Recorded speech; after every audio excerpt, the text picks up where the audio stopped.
Hello, hello.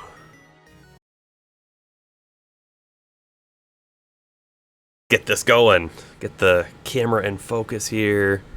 Should be unmuted. All right, we should be ready to go here. Let's go ahead and boot the game up. Hit that save button. I know I saved it before I stopped last time, but we'll get that going. Be ready, just in case something weird happens. So, what's the plan for today? Well, the plan for today is we have all these Pokemon. That is our core post-game team. And as you can see, they're not doing too bad on level, but they could do a little better. I would like to get everyone to at least 70. So we have a 58, a 57, and a 59. This will be a combination of doing some quests. I think we're probably going to go do the massive mass outbreak quest that we have, and a little bit of alpha hunting, and even we might try a couple of the fights with the frenzied Pokemon, even though they're not frenzied anymore, the Lords.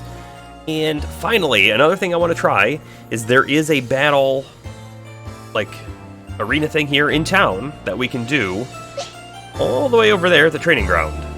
We might go give that a check as well.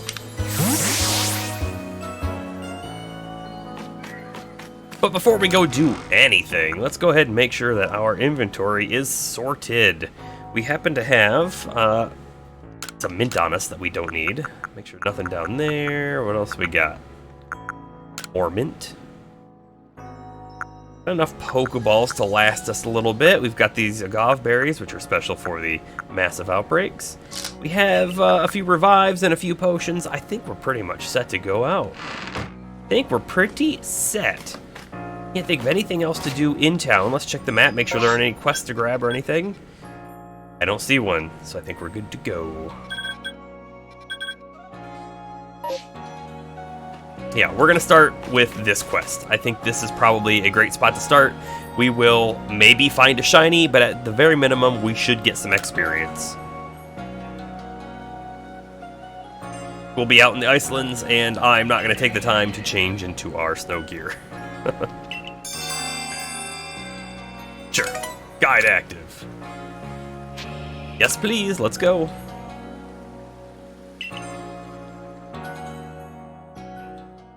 What kind of Pokemon will we see in this massive outbreak? Hopefully something cool, right? Ooh, so cold. The cold here seems to cut right through you.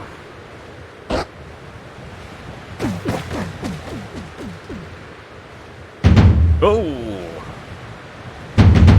Oh. What are you two doing here?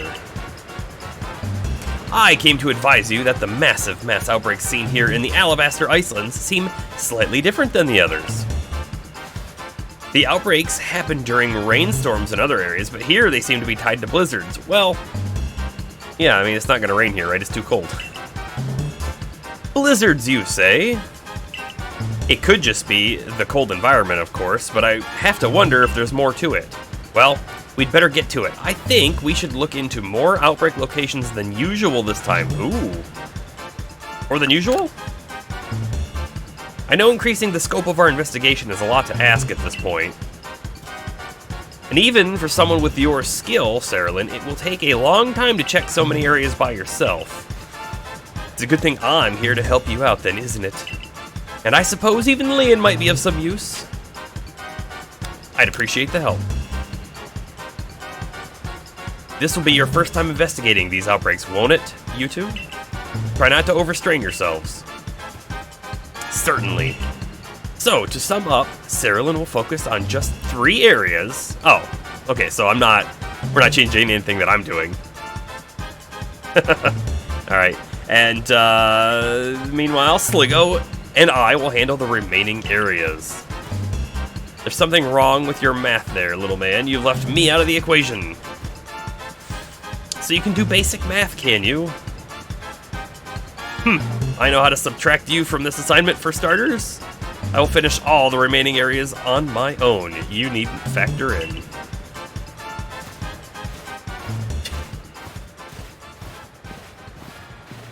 I can't tell if they hate each other or if they're both enjoying this. Either way, I imagine they never would have crossed paths if it hadn't been for you.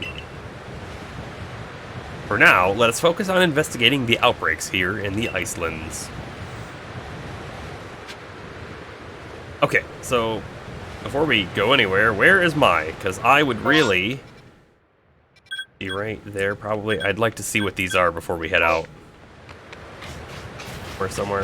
Oh, I'm stuck on the Vulpix. Give him some Vargov berries.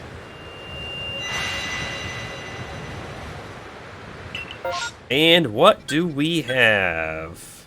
So we have quite a few berries left, so I don't know that we need these. Interesting, we already have a shiny one of these, so I don't know if we care to go there. There is an Abra, that's kind of neat. There is a Haunter, also kind of neat. The Machop is actually a little tempting too, honestly. I think we're gonna start here, because what we'll do is we'll warp over to the Pearl Settlement, and then we'll come here. And we'll head down this way, and if we have time, we'll go down to the Abra. That's not what I wanted to do.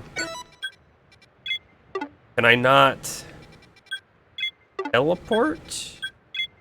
And, oh, you know, I'm in the wrong menu. Now I can probably teleport. That's a little funny, right? Because you're like in the map, but because you got to the map through different means, through the talking to the person, has a different behavior. Alright, you know what? There is some grass here. We're gonna get into it.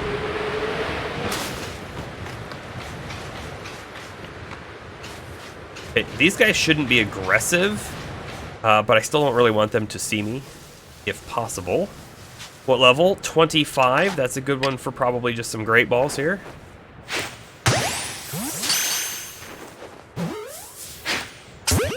Not a back.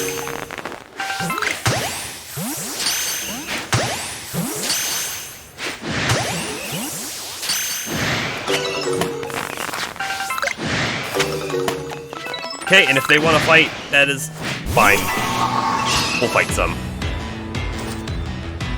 Not a big deal.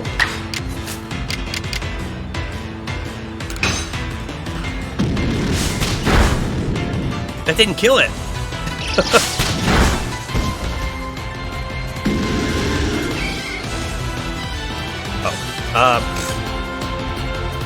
I will be right back.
Alright. Sorry about that. Work phone was ringing, however, they did not leave a message or anything like that, so I've got it on me now. We'll see if I get another call. Anyways, where were we? We were dominating this Machop. Hopefully, sitting here in battle, I didn't even think of this. Hopefully it's not progressing our time for the outbreak, because if so, I may have just lost a somewhat significant amount of time. Not a crazy amount of time, probably, but, you know, it all adds up.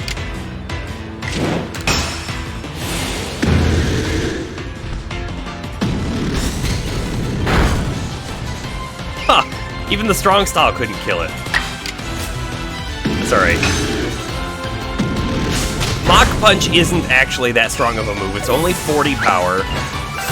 We have it for two reasons, really. One, that it is a fighting move. Oh, there's one way over there. Oh, and there's one way over there? Okay. It's like they ran away.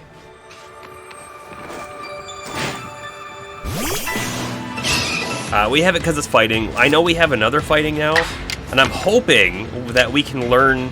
Right, this is 75 with Rain, which is great. But I would like one more fighting move that's maybe a little higher. There is Close Combat, which might be worth taking. Close Combat will, of course, damage us if we use it, though. Or actually, sorry, it lowers our defense, which is just as bad. Yeah, Bomber, I'm sorry. I'm doing a little bit earlier of a stream for this. This will be the last Friday I do an early stream for quite some time, though, so you won't have to worry about it too much, I don't think, going forward. And I am probably going to stream a bit later tonight on the WoW Classic as well. So hopefully I can see you then, but have a good time at work. I do appreciate you hopping in and even leaving the stream open. Very nice of you.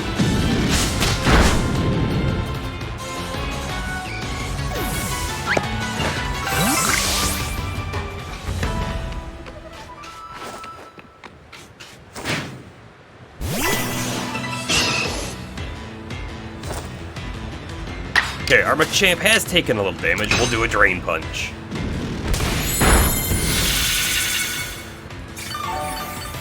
$175 up to $236. Pretty decent. Okay, Pokemon's gone. Now we said we were going to fly down to the Haunter.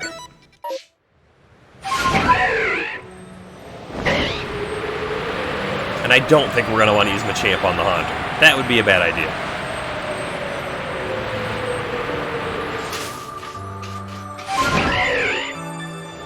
Hey, is that an alpha?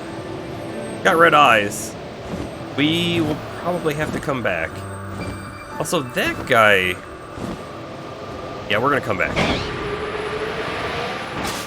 I'm gonna do a quick mark on the map real quick. We want to remember, come back here. I'm just gonna do that. Oh, you know what? The Hunter aren't here probably because it's daytime. Oh, never mind. There they are. Even a Gengar out there. Don't know what level he's going to be, but we'll throw an Ultra Brawl at him. And I'll totally miss. I misjudged entirely the distance there. Again, I don't know what level these guys are. 64 on the Gengar, but he is the evolution. Okay, I'm going to have to fight this one.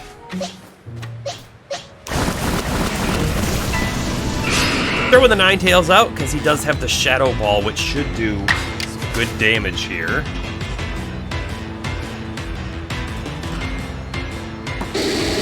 Should do some great damage. Also extra sensory, but we'll do Shadow Ball.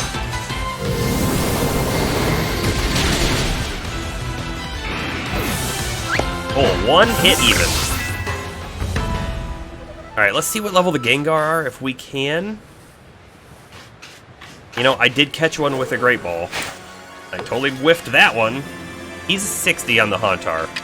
Alright. I actually don't need to catch him. I don't need to catch him. I don't know why I am. This could be very bad. Or maybe we'll just get the one Haunter. Okay, the Haunter and the Gengar. Let's start with the Gengar. We'll just do another Shadow Ball. We'll see what happens. I imagine he's going to do more damage to us, so if we kill him, we kill him. We did. Great. And the Shadow Ball doesn't do a ton to us. We're going to use an extra sensory on the Haunter, though. Boom. That's some good damage.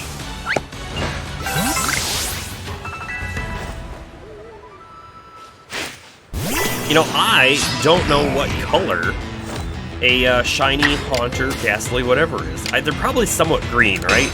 The shinies seem to be green.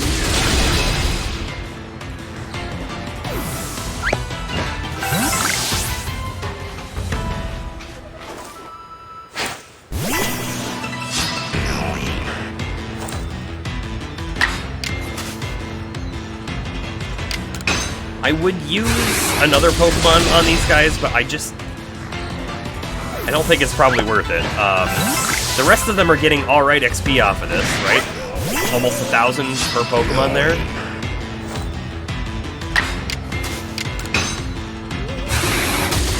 And the only other one that has like a Psychic move is our Gardevoir. However, if they get hit by Shadow Ball, they'll take some extra damage. And we don't really want that to happen if we can avoid it.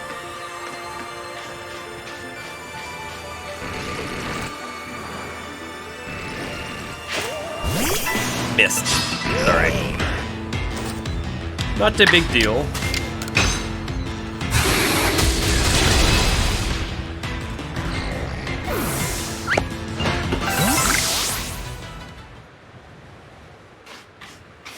There were 2 left, weren't there? Either one.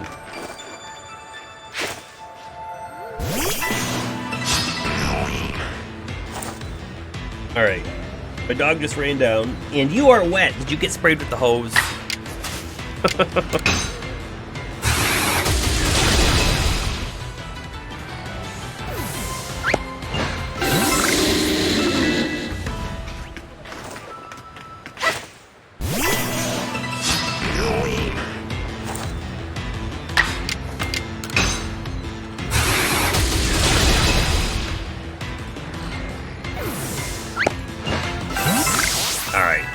Nothing awesome off of them. I mean, getting XP though, which is awesome, of course. Let's go check out the Abra. The Abra are going to be a little bit more challenging. I actually want to use that marker, just because if they see us right, they will flee. We also want to be cognizant of our time, because they are further away from us. There's another Alpha right there.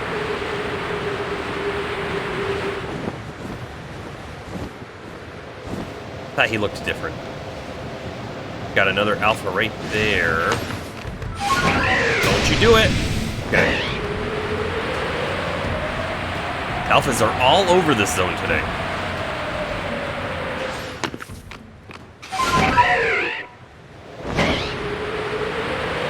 Okay, do we have a close bit of grass? We do.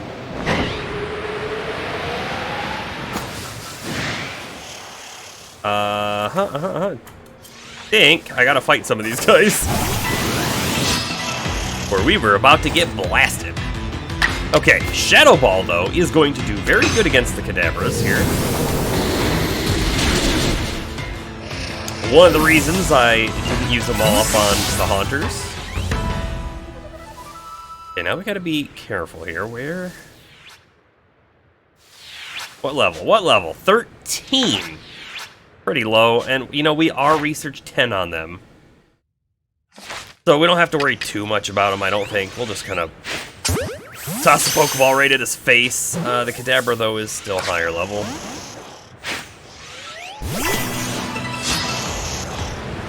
I wanted the Kadabra, not the Abra.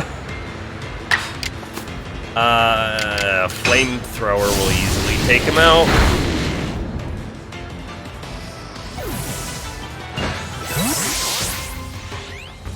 What happened to the Kadabra?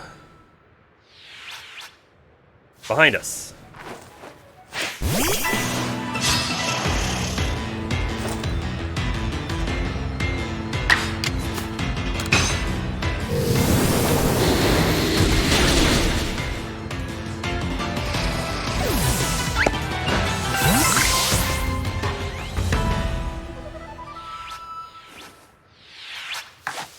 will tell you, this is definitely a bit more challenging than some of the other ones, because they keep popping out of existence.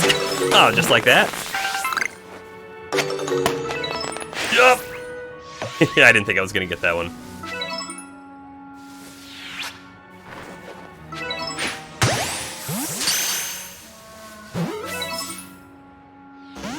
Oh. So they will teleport just and be gone.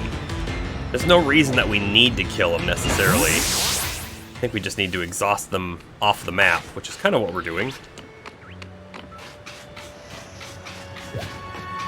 Yep, just like that we did.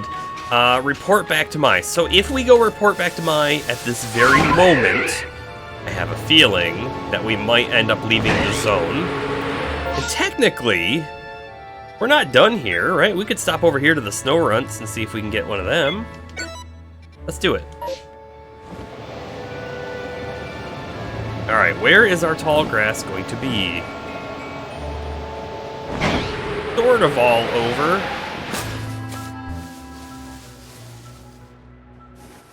Don't know what level they are yet. Get in here first. He's 39. Oh, good, we lost him.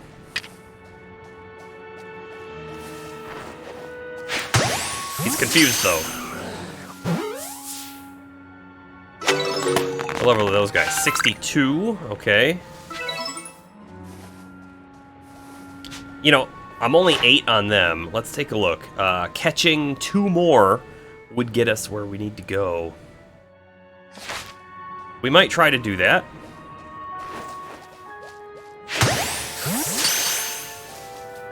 Ah, there goes the blizzard. Alright, these guys can turn around and we'll try to catch one. I want to wait for the catch to finish. Nothing happened. We probably lost the other one, which is fine. Okay, our Scizor is almost the same level as him, and I did see that in the Pokedex, if we defeat one with Steel, we'll get points for it. So let's go ahead and do that. One hit.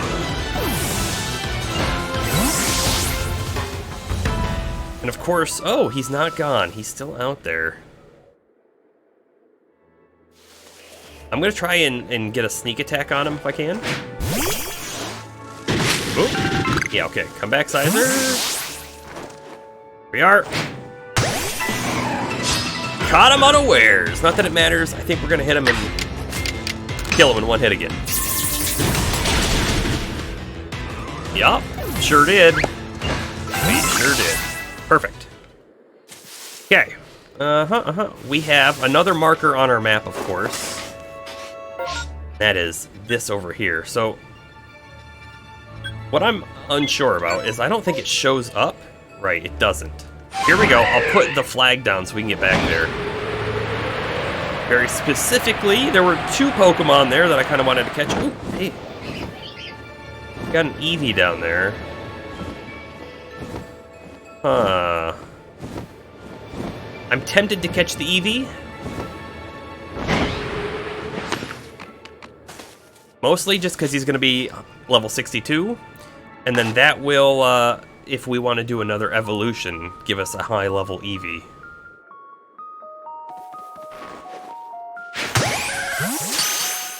We don't have Espeon, we don't have Umbreon, we don't have Glaceon, right? There's a whole bunch of them that we're missing.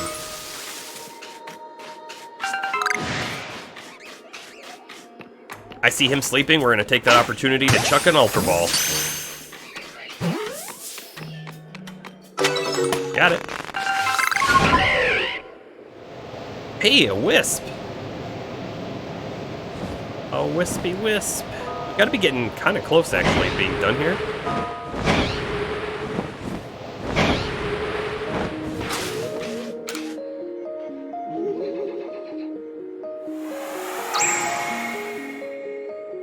Six more.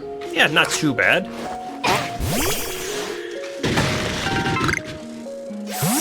You know, I think I heard an Alpha up there.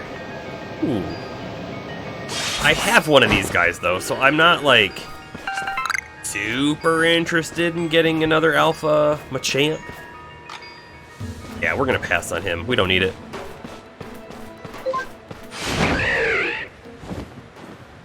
I say that, but then I think about, but what about the XP? That is one of the main things we're after today is XP, so maybe we should go up there and get him. If we start with our Machamp, hit him in the back. So, something that the Alphas can do, right, is they can have special moves. I don't know if those special moves are moves that you can actually learn off the move trainer, or if they're, like, very unique. But maybe we could find something interesting on this guy.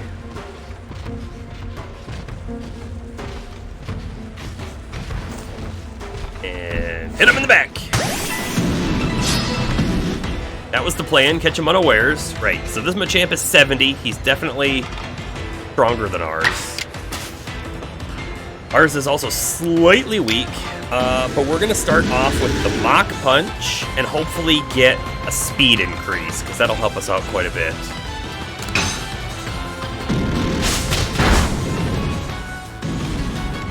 We did not get our speed increase. We're gonna do it again. He's probably gonna use like a close combat on us and then take us out. Oh, he's stunned again. Alright, we'll top ourselves off with a Drain Punch.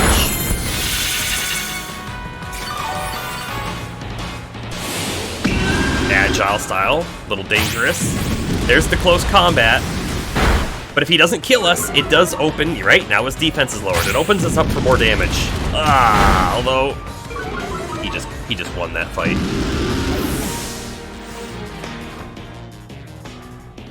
Okay, I kind of want to use like Tentacruel. He's really low. However, if we can kill him, he's going to get a lot of XP, and he is our lowest.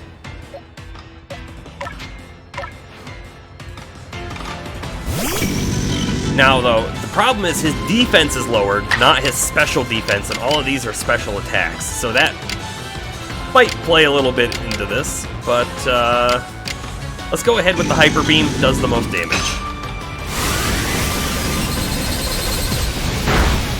Nice.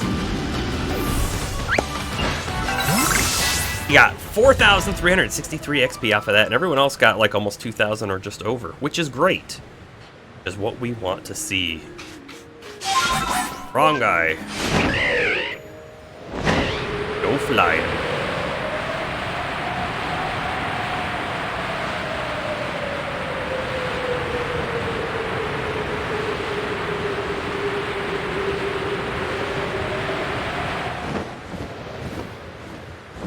Yep, so that's the one I wanted to catch, and it's right next to the other Alpha.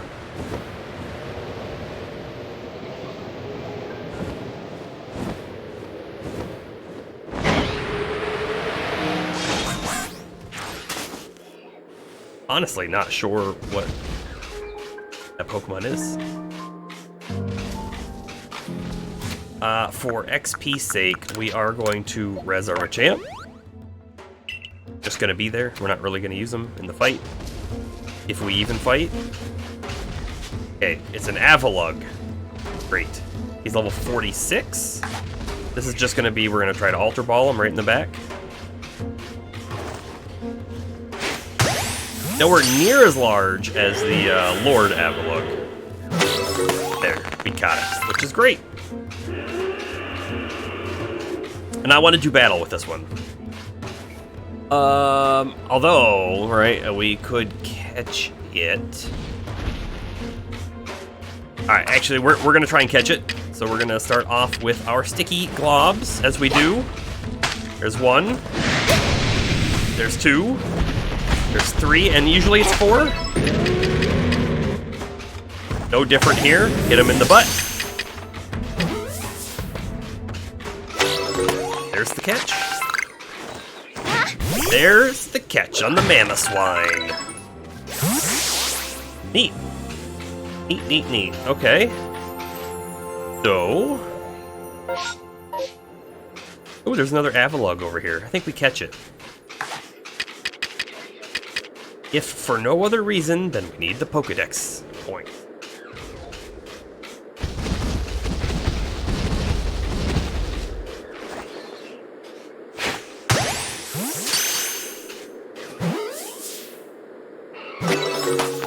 Got him.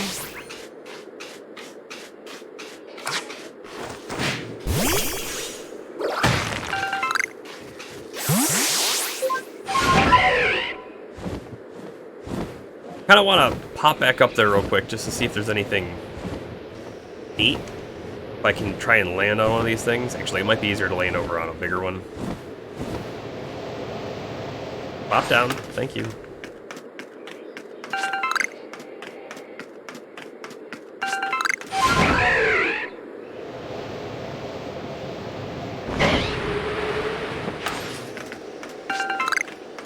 Like it's just some crunchy salt.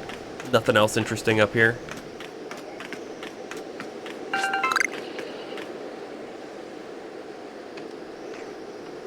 Alright, so we definitely know a couple other like alphas are in the zone if we really wanted to go fight them, but I think we're gonna go finish up with this quest now.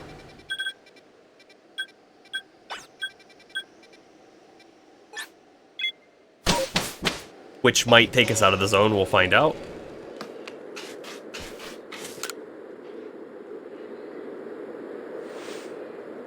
So you finished checking the 3 areas you were charged with in the Icelands.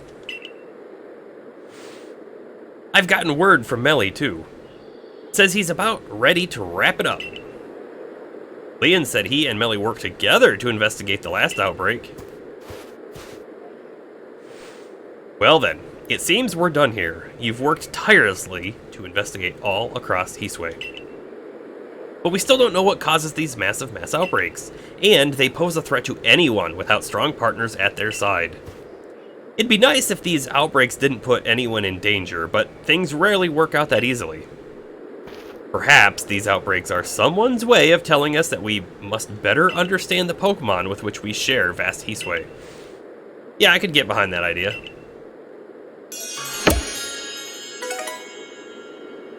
Nice caster ferns and ball of mud. That's setting us up for some sticky globs. But for now, we better get going if we want to make it on time. Come along, you two. Ah, the catch list. Yeah, we only caught the 1 alpha. That's alright, though. I did expect, though, right, that when we finished the quest, it was going to take us out of the zone. So I am glad we went back and got that alpha and fought the Machamp and all that stuff.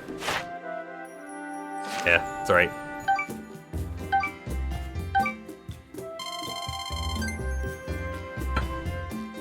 Uh, 28,000 points away from being 10 star. Getting 10 star is not something I'm focused on. If I was, we would just be catching every Pokemon that we could find. If you catch like 40 Pokemon, you're easily able to get like 2,000 points or more. And that wouldn't take too long then to get 28,000 points. And the other thing too is I don't know if we caught higher level Pokemon in the Icelands, does that give us more points than catching lower level Pokemon, say here in Obsidian Fieldlands? Because if it doesn't, if you get the same amount of points, then we could run around the low level areas, just throw a Pokeball, the cheapest Pokeball, right, in the back of everything and get them all caught. Get like 100 catch bonus or something.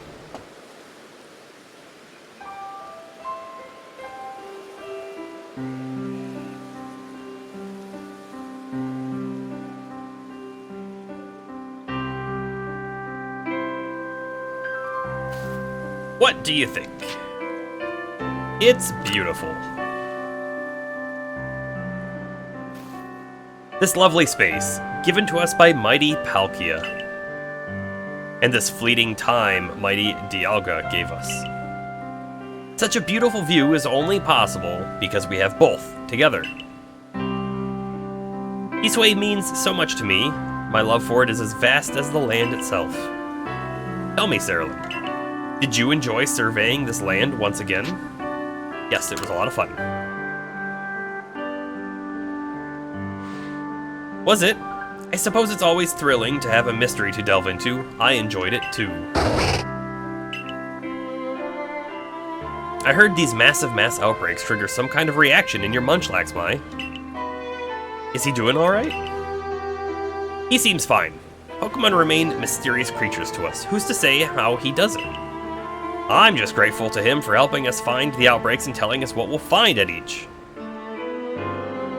That reminds me, I've spread the word that the people of Hisui should be alert for massive mass outbreaks during rainstorms. Thanks for that, Irida. Hopefully, no more poor souls will wander into one unprepared and take a beating.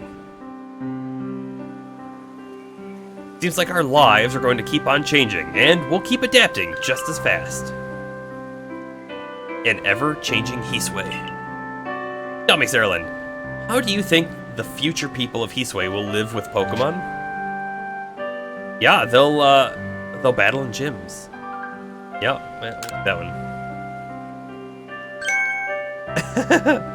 In gyms? What is a gym, and why would you battle in one, Saralyn?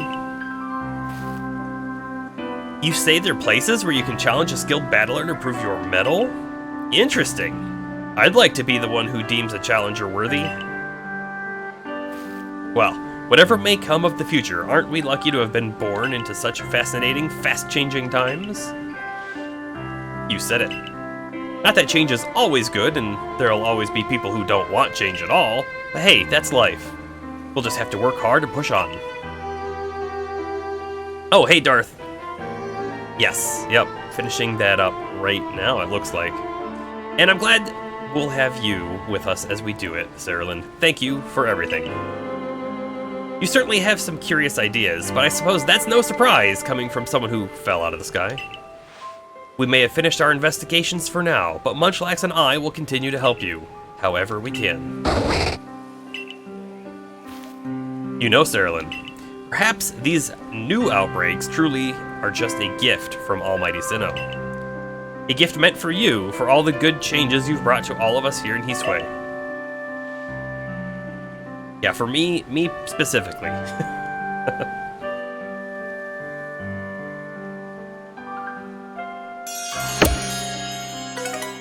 Hey, I hope you get something good for dinner.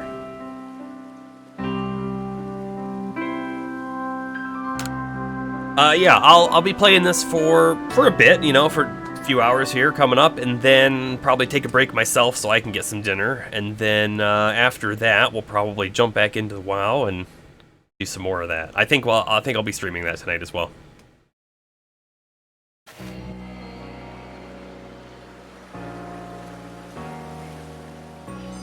Welcome back, Saralyn, and fine work with your surveying. Pardon the imposition, but would you follow me to the training grounds? Sure.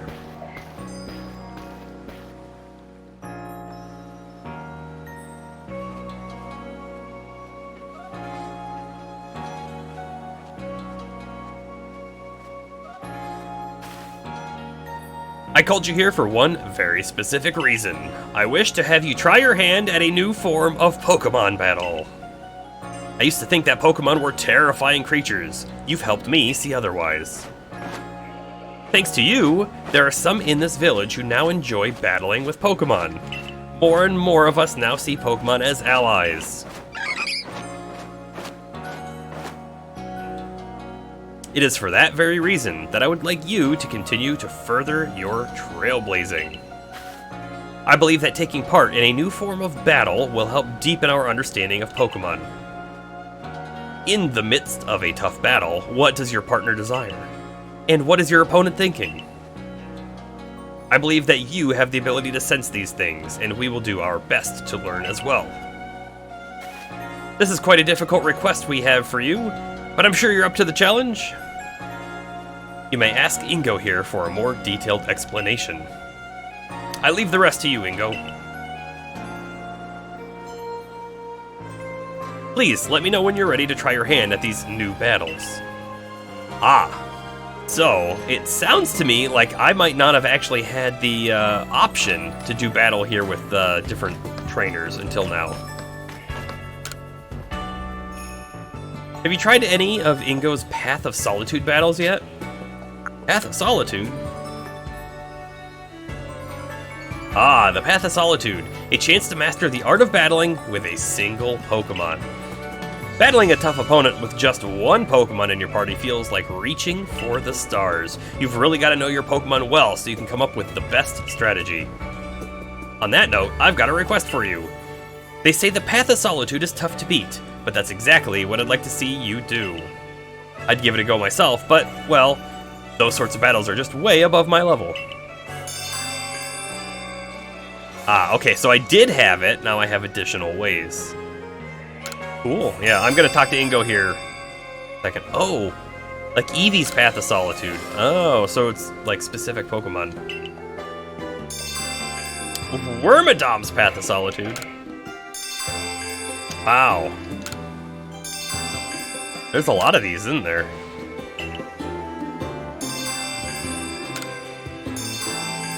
Rotom. Okay, there we go. Bastiodon. Roselia. Magikarp. Oh, that sounds like a tough one. Once you've completed the Path of Solitude with any of the Pokemon I just mentioned, come show me the mark in your Pokedex. Oh!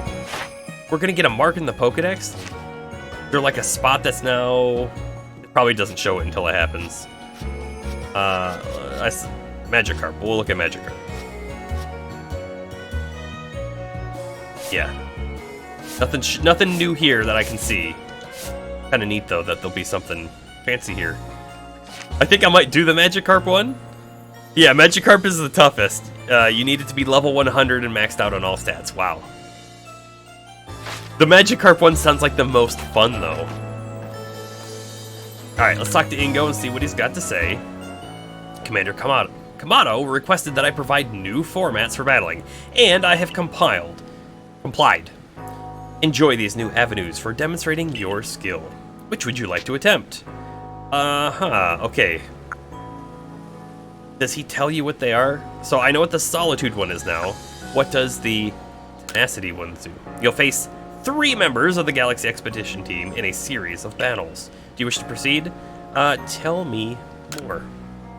On the Path of Tenacity, the toughest the Galaxy Expedition team has to offer will challenge you to 3 consecutive battles. You will face 3 members of the Galaxy Expedition team in a series of battles. Not interested. Let's do the first one. Regular. I can call someone for you to battle if you would like. Who can I conduct here for you? Okay. Ooh, there's even more options. Let's just start with the top one, who I'm assuming will be the easiest. The Magikarp one is the only one you've done? Yeah, I don't know. It sounds like the most fun, right?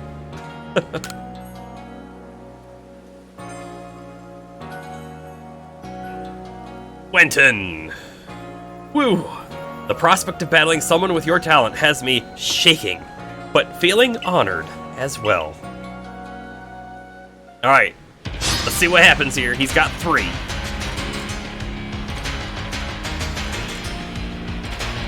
Alright, yeah, we'll see. We'll see what happens on this fight. My Pokemon are alright on level now. They're not all in 70s yet. Okay, so actually, Mothim is gonna have Bug type, which will defeat my Leafeon. So, I think we're gonna swap to Ninetales, and hopefully not take a hit for it. But fire will engulf Mothim. A flamethrower, please. Yes.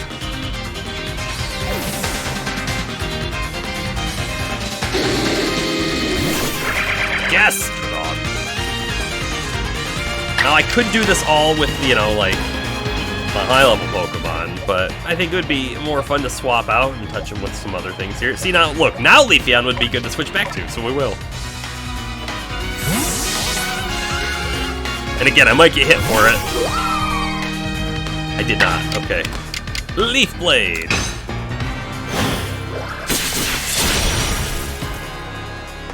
Critical hit.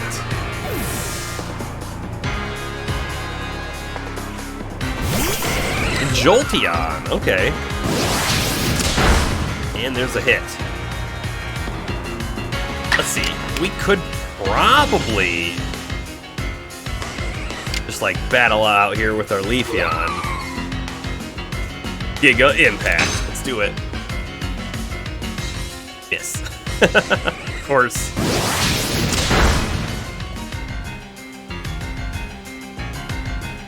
We'll try one more Giga Impact and we'll swap Leafeon out if it misses. Boom.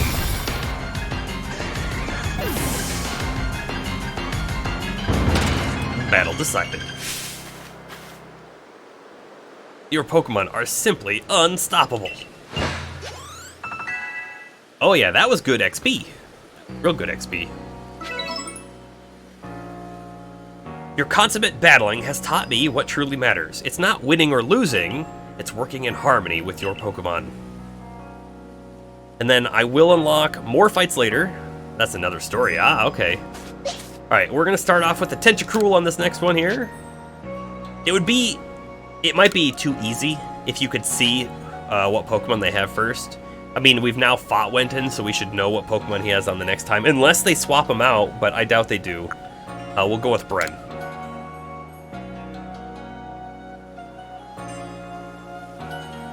One glimpse is enough to understand just how much strength you and your Pokemon wield. 3 Pokemon again.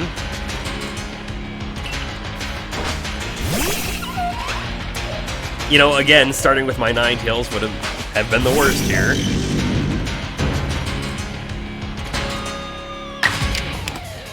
But Ice Beam and Sludge Bomb are both pretty good here. Let's use Sludge Bomb, because we almost never get to use it.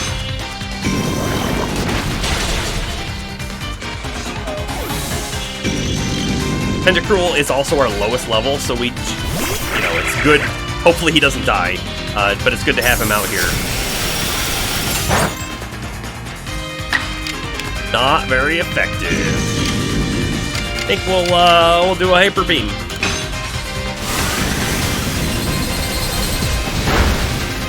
Okay, just over half damage. You're gonna do the Ice Beam again? Really? We'll do the Hyper Beam again.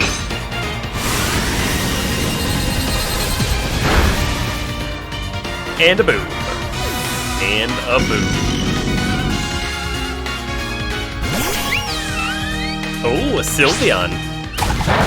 Alright, we are going to swap Tentacruel out now, I think. Although Sludge Bomb, super effective. Let's just do it. Yeah. As long as we don't die in the next hit. Which could happen, right? Oh, man. And then the poison? Alright, perfect. Tentacruel should get a lot of XP. Let's see. Nice face. The way you battle with your Pokemon, your skill is peerless. 6,000, yeah, that's a good one. Gotta level up. Perfect.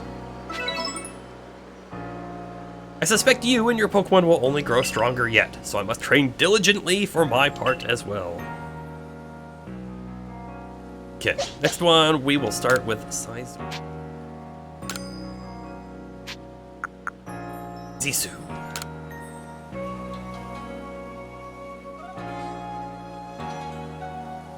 Just based on how, like, she's got red hair and everything, is she gonna start with a fire Pokemon?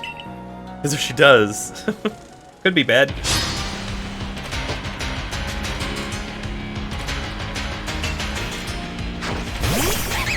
Not a fire Pokemon.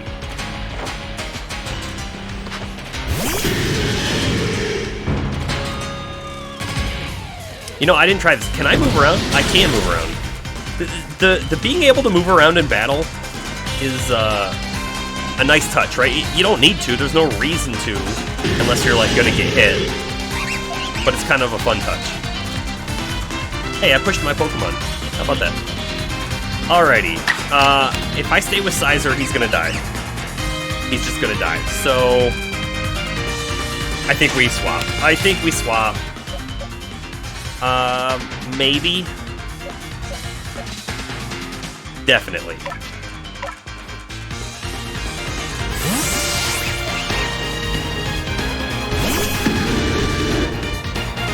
He's got 2 tails, we've got 2 sets of arms. It all works out.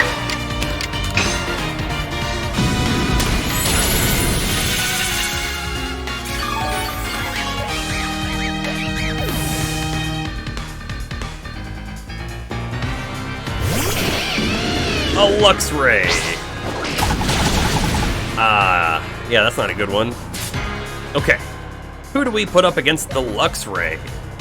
No one's necessarily going to be better. However, Leafeon shouldn't take too much damage from the electricity, so do that one.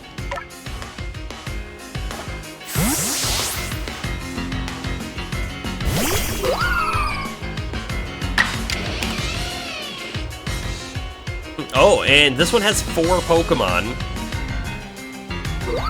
Okay. So if we hit this, or sorry, if we miss this, he's gonna get 2 attacks in a row, and I don't want that to happen. So I think we just do a Leaf Blade. Wow, that did good damage.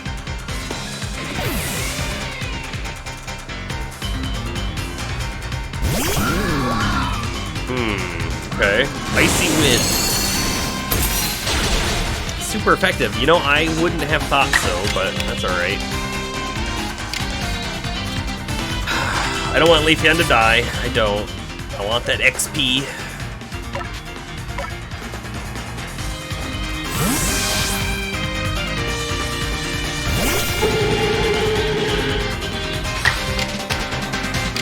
Let's do ourselves a Moonblast.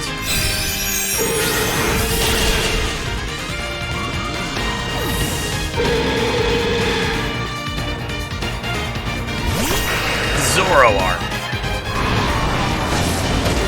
Yeah, that's gonna be super effective.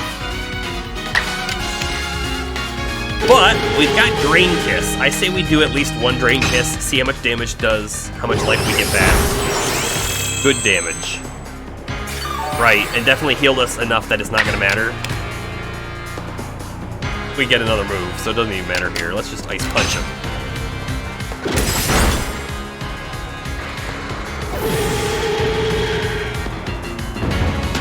Battle decided. Well, now, I didn't expect that.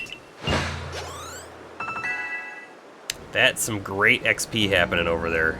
Almost 6,000 on everyone. It seems like I was teaching you about Agile Style and Strong Style only yesterday, but now you're a true hero of Hisui. Okay, let's do another. This is gonna be even more hard, right? It's gonna be more difficult. Ray. Oh, you know, he's probably gonna start with the Pikachu, right?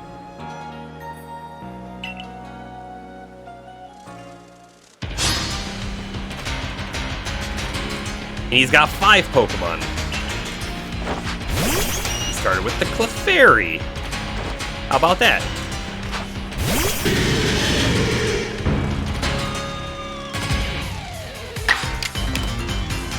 Iron Head for the win. Wow. Showed him. Here's the Pikachu. Alright. Quick attack. I can't remember. Is lightning attack good against steel? The answer is yes. Yes, it is. Take a quick look at her moves. Nothing I'm super interested in doing. I mean, Giga Impact could kill it. But we have just as much chances if we use it than losing.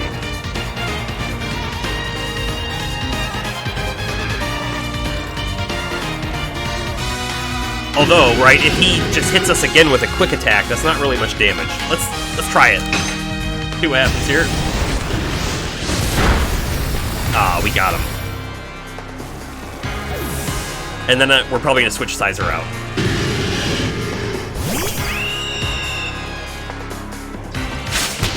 Okay. That's gonna kill him. It is. Yep. That's unfortunate. Loss of XP on the Scizor. That's okay. We're gonna go Machamp, I think, and use a Thunder Punch. Or we do the Tentacruel because he's lower level. Yeah, let's do the Machamp. I like the Thunder idea.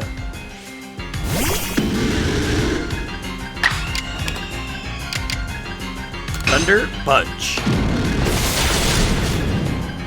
Yeah, and Paralyzed. It's such a good move to have on him. It really is. Although, now I want to try Rock Slide.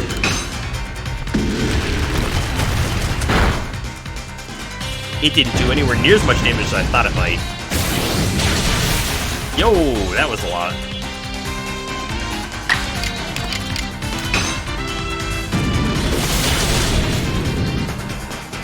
Okay, we'll see what he throws out next. We could Drain Punch. Mr. Mime, you say? Ah, he got an attack right off the bat. A little unfortunate. A little unfortunate, but Sludge Bomb here. It's gonna do some work.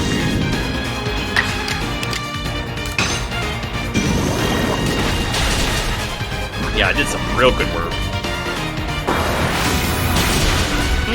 Okay, we're still alive. Perfect. One Pokemon left for Terra. Yeah, we're gonna swap. Ninetales, you're in.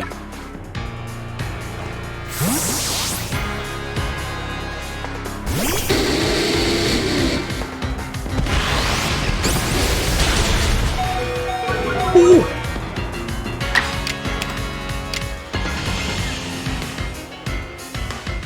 We're gonna go all out on a strong style Fire Blast.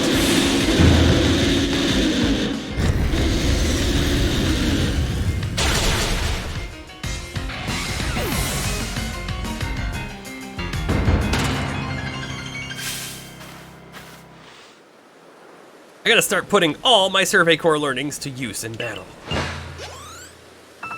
10k XP. That was great.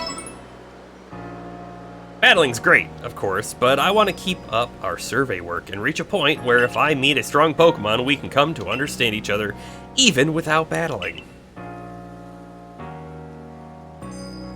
Okay. We are quickly reaching the point of where we could lose, right? See, we lost 2 Pokemon in that last fight. We could have lost more. Okay, now we have Commander Komodo coming up here. I think the goal here is maybe not to use the lower levels, let's just get them XP. I've donned this traditional Galarian armor, and I trust you know what that means. I ain't holding nothing back for this battle. Yeah. What it means. I love the mustache physics, by the way.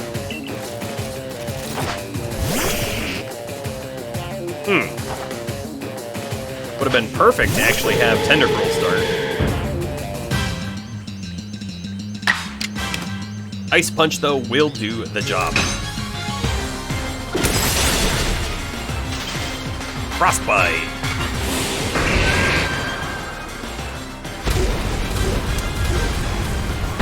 Okay. I really thought that was going to do more damage than it did.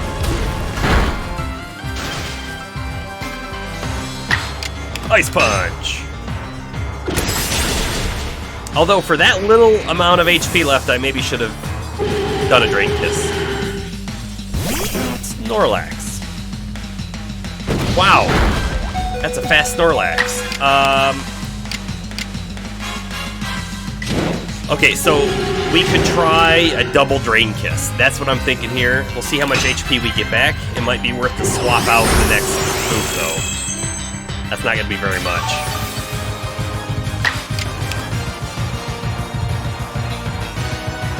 I think our Gardevoir is going to fall in this fight.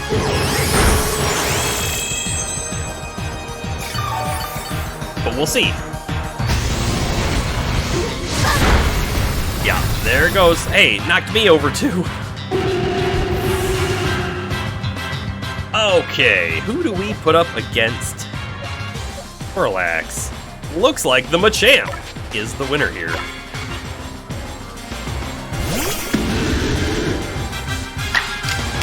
Alright, do we Drain Punch right off the bat, or do a Mach Punch? Look, Mach Punch is going to let us hit twice. So let's do that. Good damage. Now we'll do it again on Strong Style.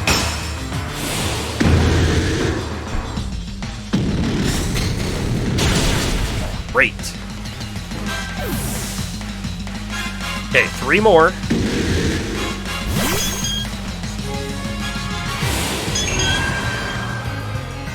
Yeah, that's bad. That's real bad. Yeah, and now he's gonna do it at normal strength. Yeah. Man, that's so unfortunate.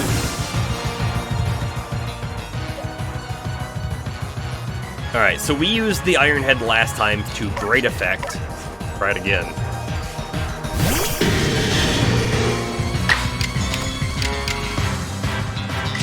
We could do a Strong Style, but let's stay with the 2 Iron Heads if we can here. Actually, maybe we do an Agile Style. I feel like it affects the turns after it as well. Let's do it like that.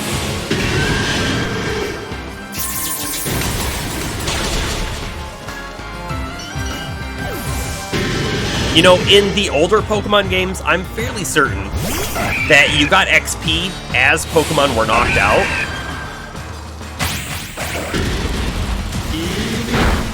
Okay. And what that meant, though, right, is if you got the XP during the fight, if they fell in a later battle of the same Pokemon encounter, they still had gotten the XP. So, like, if Sizer falls now, he's going to miss the XP from that Cleffa. Which is not good. His defense is lower. If we hit him with a Giga Impact, I think he's dead.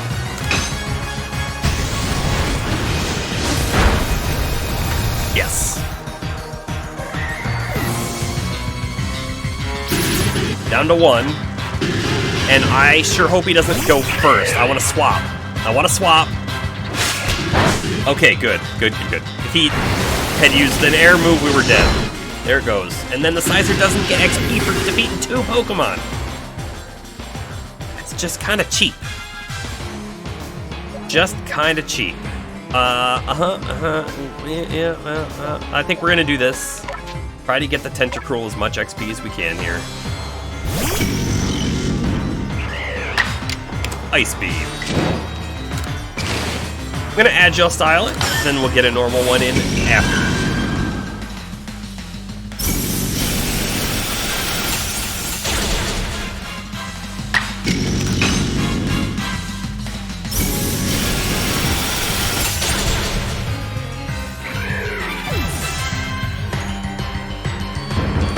Battle decided.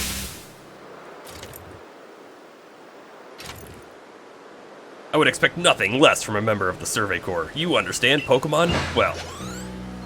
Another 10K. Not enough to level, though.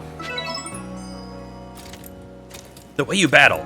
It's as if it's the culmination of all your Survey Corps work. Continue to improve your skills. Alright.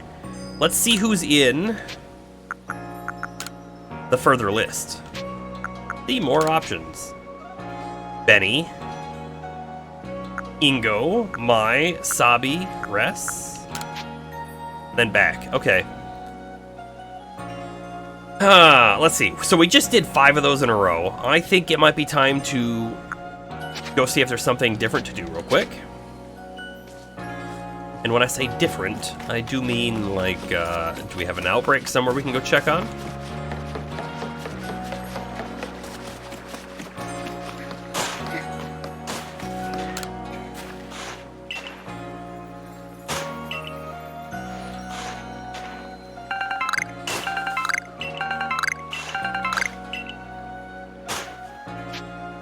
Yep, let's do another medicinal harvest. I think that's a good idea. Gear us up for some revives and potions and all that stuff for the next set of hard battles that we're inevitably going to encounter. Check the map real quick, make sure there's no quest in the Galaxy Hall, which I don't see. Stop here, see if there's another part of Rotom. Doesn't look like it.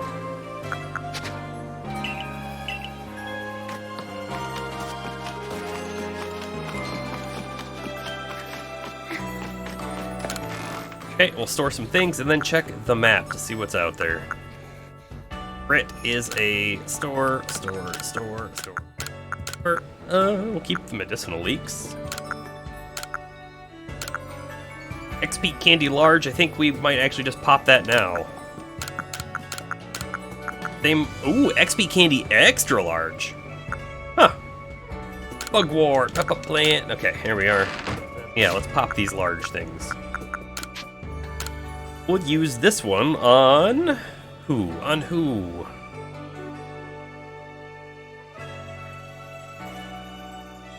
Actually, I want to use the extra larges. So let's do one on Ninetales. This should get Ninetales 80. Ooh, 81. That was a lot of XP. What gave us the extra large XP candy? Was that from the battles we just did? Did we get it from out in the field?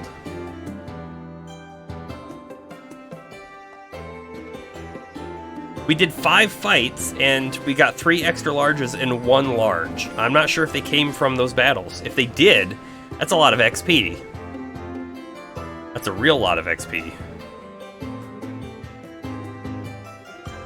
Like, I want to give one to Gardevoir.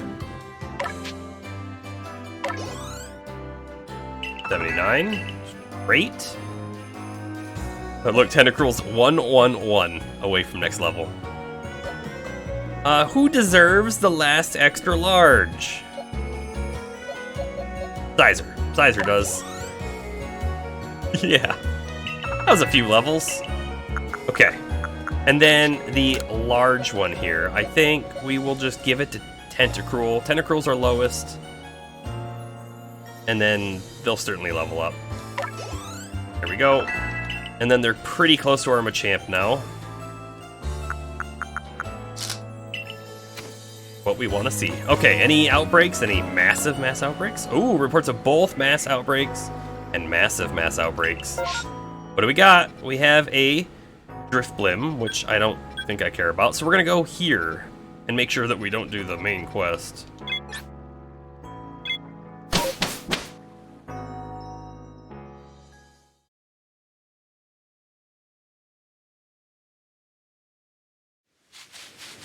All right. Main quest is at the Sacred Plaza, so we're going to avoid that. We will find Mai wherever she's at. Yep. Take your 5 berries.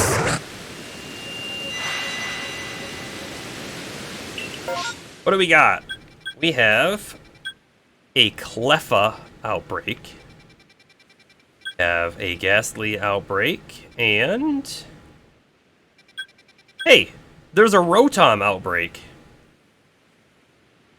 Let's go do the Rotom. I was actually thinking let's do the Ghastly, however, we don't even have a Rotom. Let's go do that one.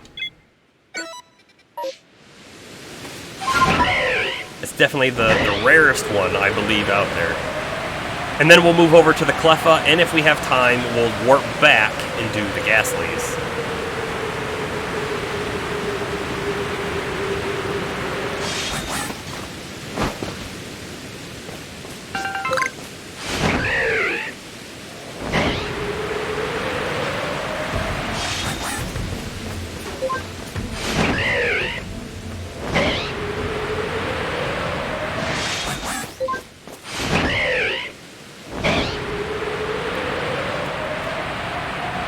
Looks like it's sort of up on the hill. Can't go any farther. There we are. There we are. Okay, I don't think we have any tall grass here to hide in, which is quite unfortunate. We're here, and we're going to try and get at least one caught in an Ultra Ball, so please turn around. Rotom. Yeesh. I don't want to waste all my time either. They are level 60. Take a quick look here.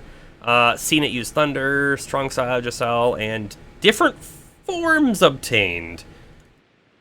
There are 6 different forms. I didn't really realize that was a thing. Okay, here we are. Man, that wasn't a back hit, was it? And now we have all of them on us. Okay, we're gonna back up. We don't want that.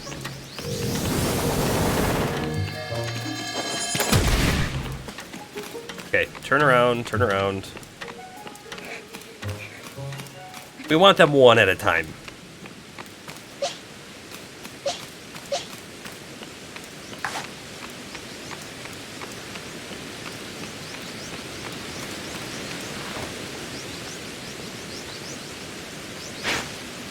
Miss. Shoot. Okay, we're gonna fight this one. Caught him unaware. Alright, False Swipe doesn't do anything? I was hoping to use False Swipe on him. Alright, we're gonna swap. We gotta swap, really. Shadow Ball would do too much, probably. Gardevoir. Gardevoir is our Pokemon, which could kill it. I realize there are more here, though. Fight, and we're gonna hit it with a Ice Punch.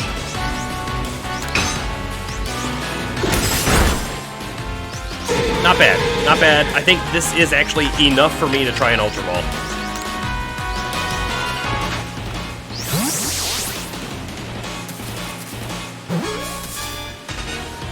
Nice. Okay, now we have a Rotom.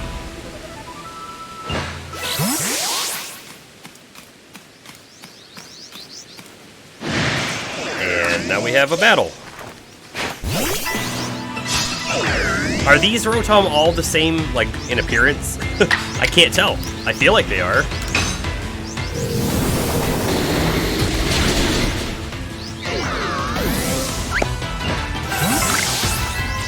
This is also me not wanting to waste the massive mass outbreak, but I do want to catch a couple more of these guys.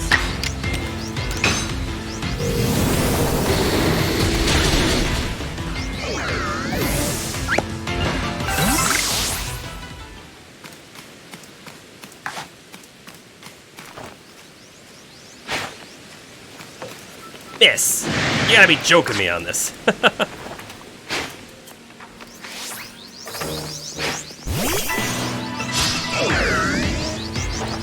They are very small targets.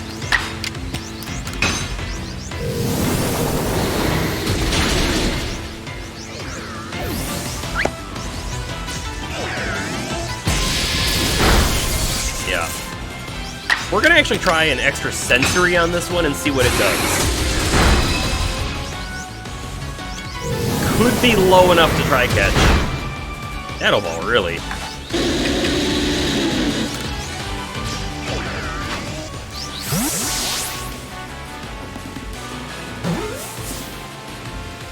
Nice.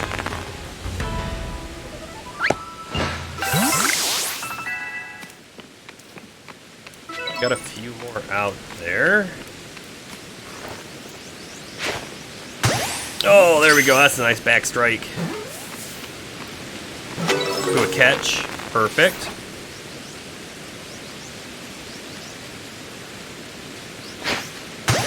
Another back strike. Could maybe get that one. Nope. Didn't throw it far enough.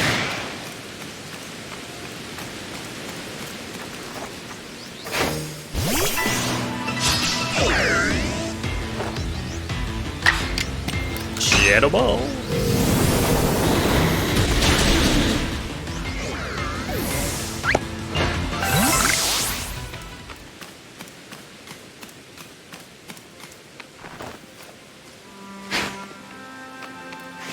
Not far enough.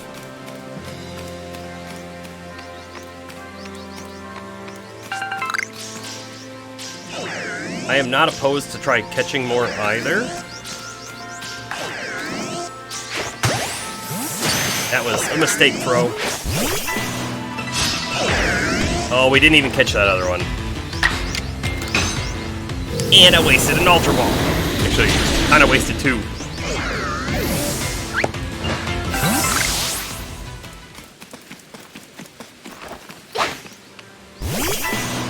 I will say, if we get a second pop out of this, which could happen, I want to be over here. Yeah, you know, VR could really do a lot for a lot of games. Okay, reported Pokemon is gone. So now we're going to go do the Cleffa, which should be down the hill a little bit and give us some more berries.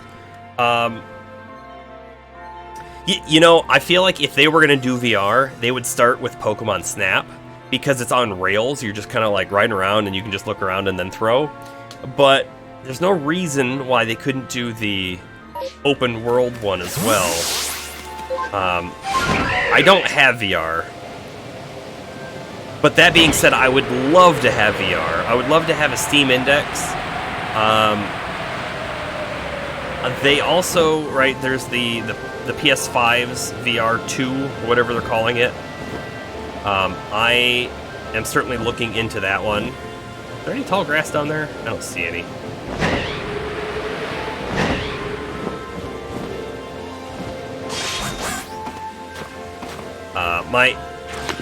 My fear with VR, and when I say fear with VR, I mean my fear of purchasing into VR at this stage, is it maybe not as far as I'd like it to be? No, that guy's gone.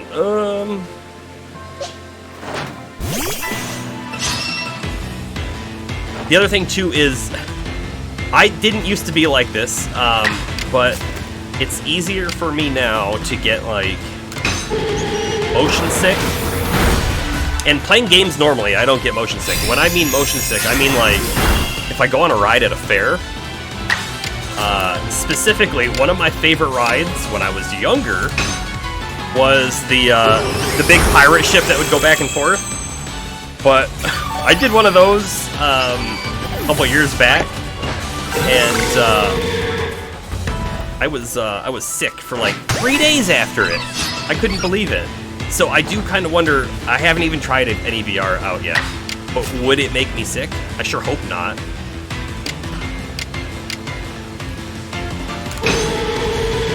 I want to catch this Cleffa, so I don't want to kill it, but I did.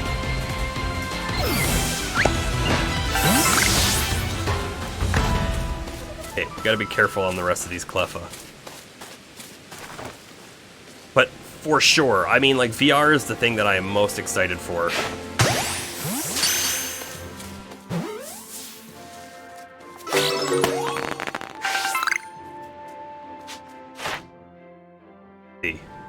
Giving it food. I should be throwing food at these guys. Caught at night. It's not even nighttime. Yep. Let's go ahead and throw an orange berry out there. No, go for the berry. Yeah, that's right. Go for the berry. He's going so slow. Oh, I think he grabbed it. I thought it was gonna depop.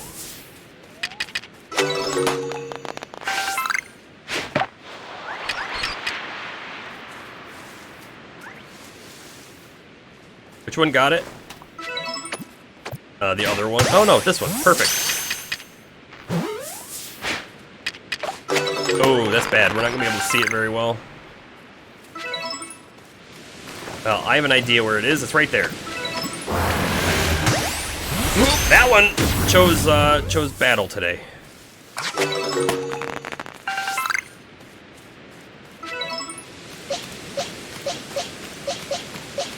I'm looking for a Pokemon when I'm actually looking for an Oranberry.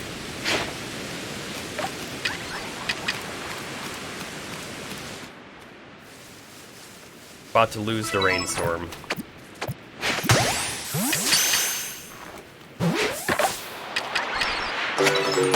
Bomber, have you ever done VR?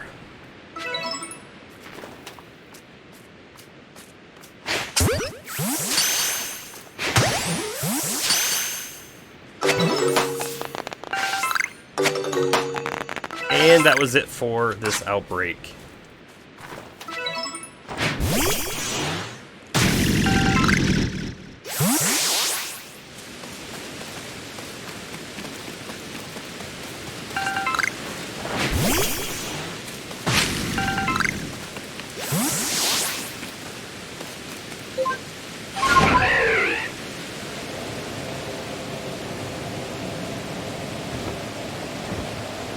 quick peek around here just to see what's over here.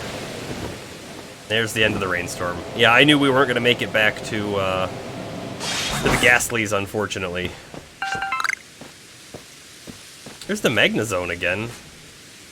I could catch another one of those. I wouldn't be opposed to that. I don't know where the best spot to try catching one is, but we'll try like right here, maybe? Where does he go? Goes above.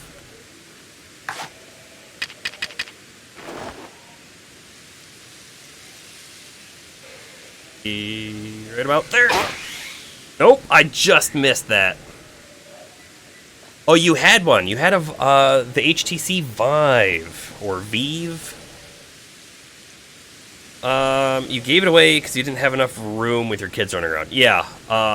So that's another thing too.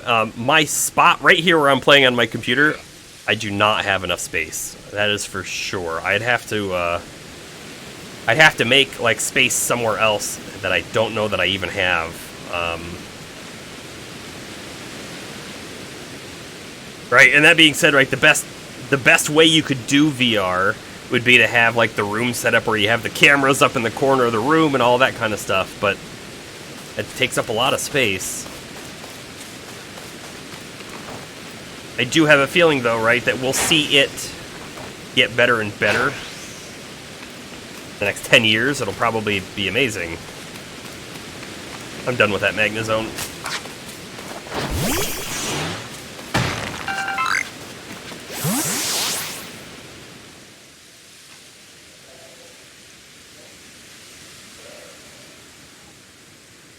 Yeah, right, room scale, right, that would make a huge difference on how cool it is, for sure. I'm going to stay here for a minute or two, let it get nighttime, and see what alphas we get down there, see if we get any Clefairies or Clefables.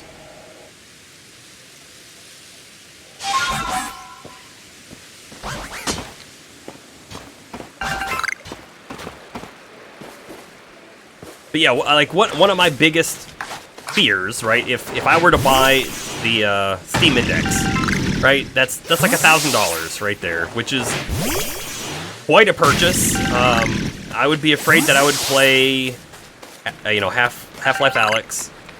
I would play Boneworks or something right here. That's a good one. I would try out one of the MMOs that are supposedly in operation, and then I'd be like, all right, there's no other games to play. So I've spent all this money for something that I can't really use anymore because I've already played the games that are good on it.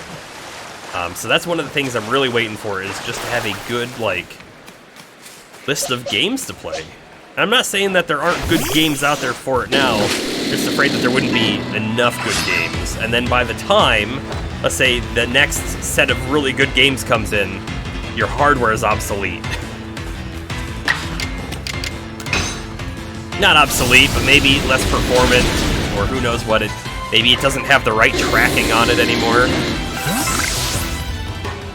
Right, and you wait for another good game. I'd play Beat Saber, but I feel like Beat Saber is a game that, after you've played it 5 times, it's the same game as it was, 5 times ago, so.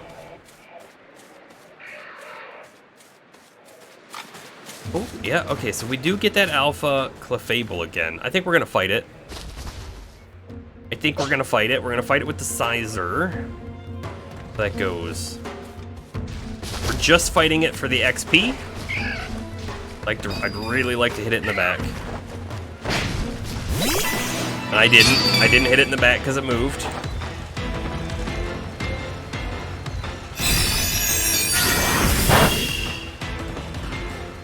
And then you have the problem, right? The problem with VR is the movement.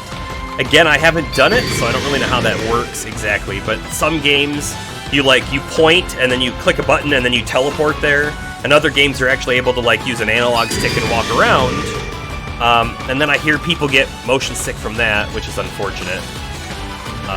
So then you're looking like, oh, well, there's some really cool stuff in development for, you can stand in a harness, and it's got, I don't know if it's a ball or just a slick floor, but, you can, walk or run, but you're not actually going anywhere. But, you can't have that in your house, right?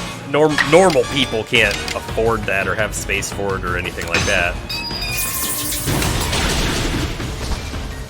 The red eyes, yeah. The red eyes do make Cleffa look pretty creepy.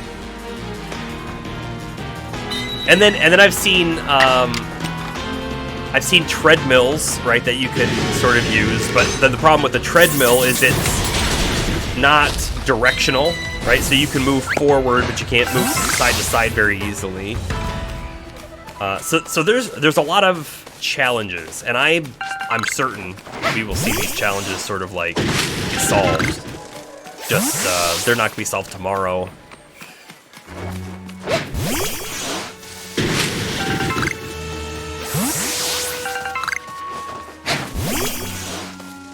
Yeah, right, the omnidirectional treadmills are real expensive. Yeah, it's like, the normal person just can't afford it, can't put it in their house. There's nothing wrong with that. You know, it could be we see, there is a place down, you know, well, 20 minutes from my house or so, but it's a VR arcade sort of thing. It's called like VR Experience or something. I've never been there, but I'm imagining they have like 1 or 2 or maybe a couple more VR setups, and they're probably larger rooms. They're probably not huge rooms. But, you know, maybe that's what we'll see. We'll see a whole bunch of these things pop up with, like, the omnidirectional treadmills, and then that would be great, right? Because then that would actually incentivize more companies to get into it, make cheaper ones, make better, smaller ones, who knows.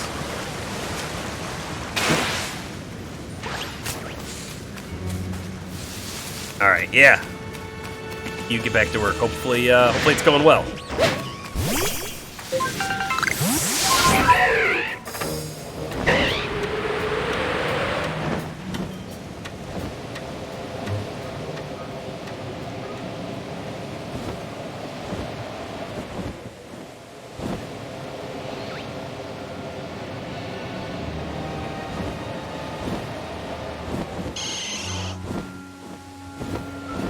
Now I'm just sort of flying around endlessly. Not endlessly, but without a purpose.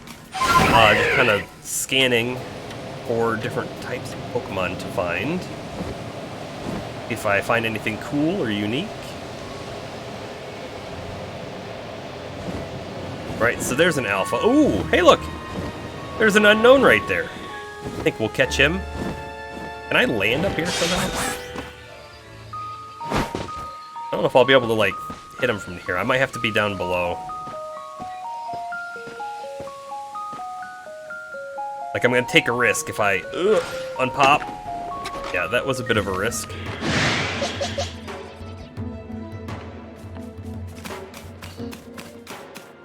I don't know what level these guys are, but we're gonna fight them. And I think Leafeon's gonna be good against him. We'll see. Toxicroak. Nope, Leaf is not good against him.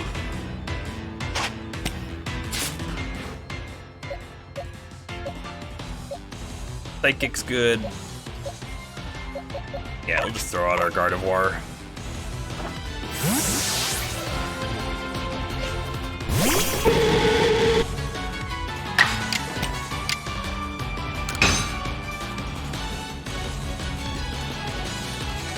It avoided.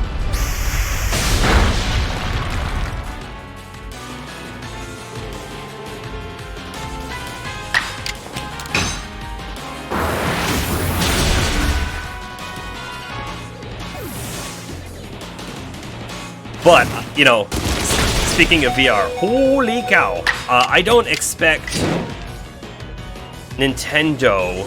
It's funny, right? Nintendo has very much led the sort of charge in alternate forms of gaming, right? The Wii and the movement of that, trying to do dual screens. The Wii U was also sort of interesting there too. Well, that's bad. Our Gardevoir might go down from a level 46. Great. That's kind of stupid. That being said, though, I don't think Nintendo is in position to do any sort of leading the charge on VR or even AR, honestly, because it's very technical, and Nintendo's products have always been behind on the technical curve. Not to say that the motion controls weren't neat, right? But they also weren't super accurate either, were they? They were very much all over the place, and it was IR technology. It wasn't really anything new, right? We've had IR, like light guns. Like the NES had one that was sort of like that. I mean, the NES's one was different. It sort of took pictures of the screen.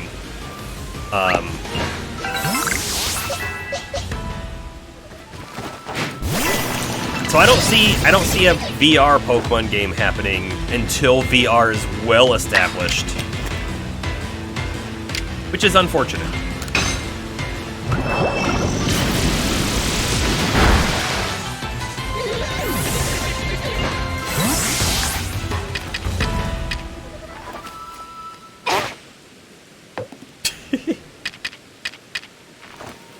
We'll throw a jet ball at that one. I threw it right over it. Okay, so the dot was right on the eye, and I threw it over, so we'll aim a little lower.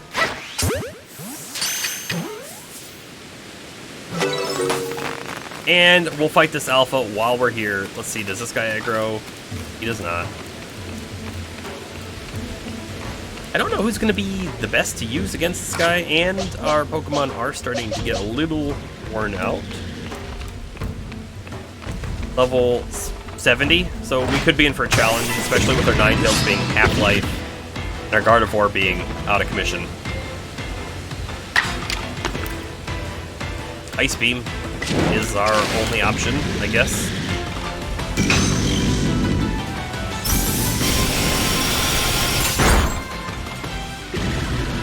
Almost no damage. We're going to be swapping, I'm sure. Shelter. Okay. Defense up, I imagine. And Obscure. Obscure really sucks.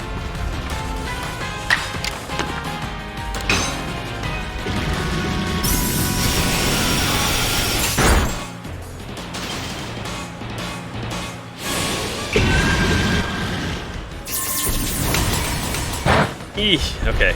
And then, like, the Pokemon Company, too, right? Unfortunately, is still behind the times on things. Like, this game's great. I like this game a lot. But, I mean, even on the Switch hardware, the graphics are a bit low, right? I mean, everyone's complained about that.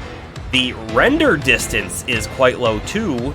And then, even the render distance for seeing the Pokemon, but actually having them run at, like, a high or a mid, or even a somewhat almost mid-tier is pretty low, right? If you see a Pokemon in the distance in this game, they're very much like, It's unfortunate.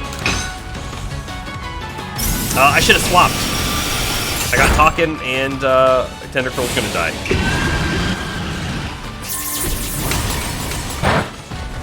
Yep.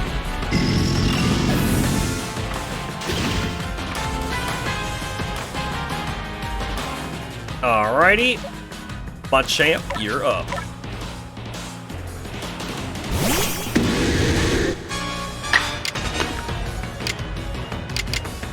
Okay, so if we do a normal Drain Punch, Goodrow's gonna get 2 attacks in. If we do a Mach Punch, just 1. So we'll start off with the Mach Punch, which might actually do enough damage. We'll see. Almost.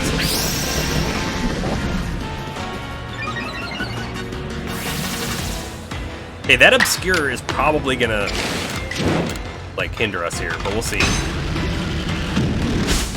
Nope, we got it.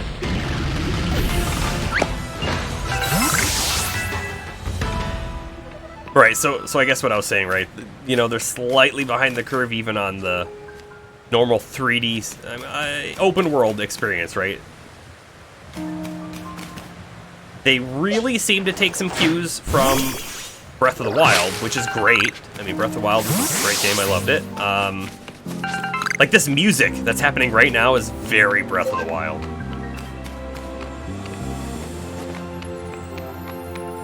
But I feel like the Breath of the Wild people also created a a better environment to roam around into. But, that being said, I do like these maps. There's nothing wrong with these maps. The level design of the maps is great.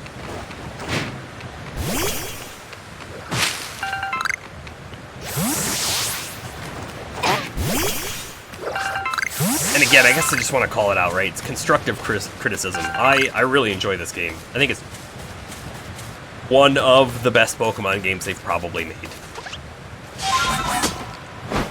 And they've made a lot of Pokemon games.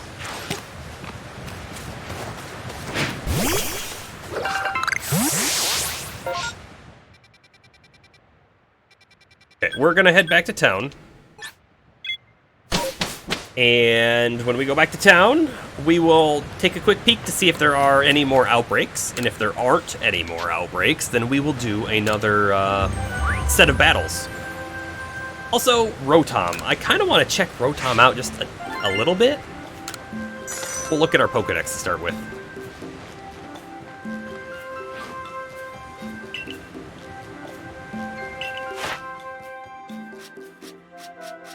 Ooh, Gastrodon is missing some points. On our research level, everyone else is pretty... Oh, we actually completed Rotom, which is great.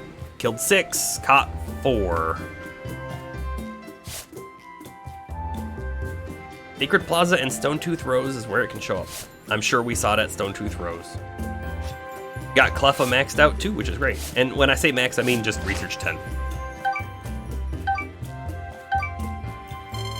1,400 points, not too bad.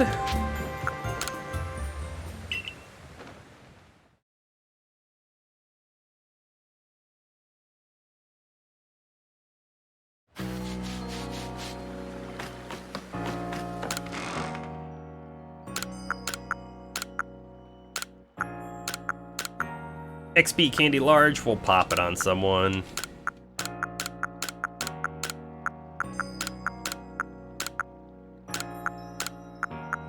We should probably start using some more of our grit items. We have, take a look. I think we didn't quite max everyone out on the grit gravel, so we could be using some of those, but then also we have 38 pebbles to use. Only 5 rocks though. The grit rocks are kind of rare, aren't they? I have 14 XP Candy Larges. I don't feel like I need to pop all of them yet, so we're not gonna.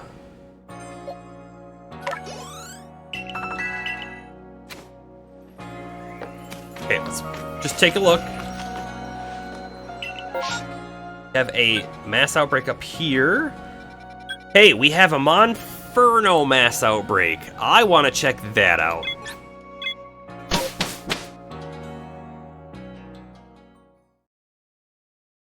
The starter Pokemon, if you got a shiny one of those, that would be kind of neat, right? Wrong button, I wanted the map. Where is it? Ramanas Island, just where I expected it to be. And if we warp here, we'll be closer.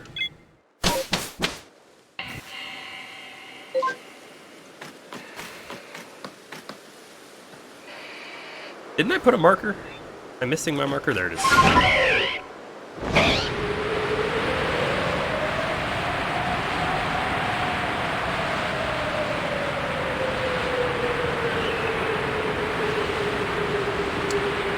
Another, again, slight criticism on this game is the Pokemon cries that we hear.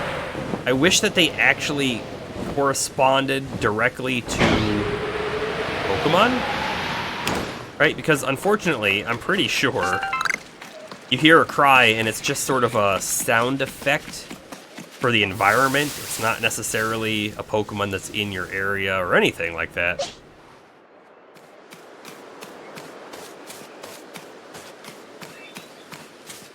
But if the Pokemon, corresponded directly... Why did I throw an Alpha, or an Ultra Ball at that guy? He looked large, that's why I caught him.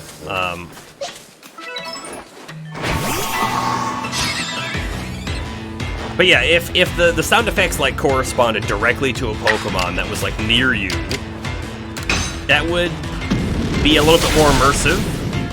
there are definitely cries that are in the world that, like, alphas specifically, that you hear, right? There are also, I've come to find out, definitely Pokemon that just, I love these guys. 16? Use Great Balls on them. But yeah, there's sounds that you hear and there's nothing about it. It's just like off in the distance. Ooh, wait a second.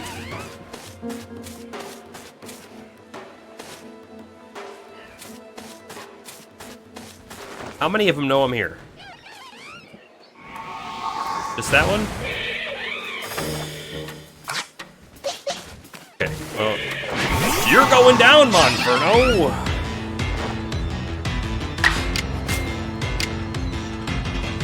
You know, that is the downside to my team. I do have a water Pokemon, and they have a good water move, but it only has 5 uses. So if I needed to fight a whole bunch of fire Pokemon in a row, this isn't going to be the best or easiest way to do so.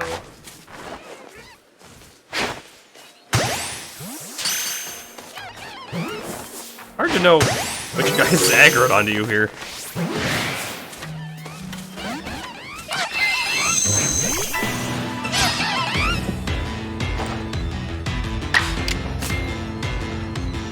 You know, I bet they're only level 15. I don't need to use water anyways. Just the sludge bombs are gonna kill them. We'll do that.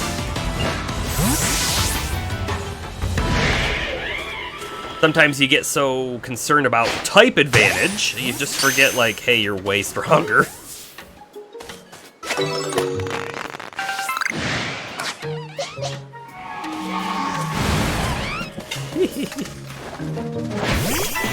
And again, with type advantage, I mean, Sizer... That's lame. I didn't stray anywhere. I'm here.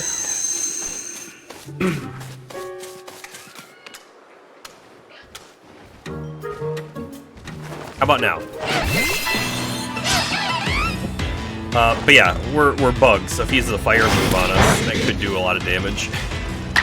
Could. That's Iron Head, I think.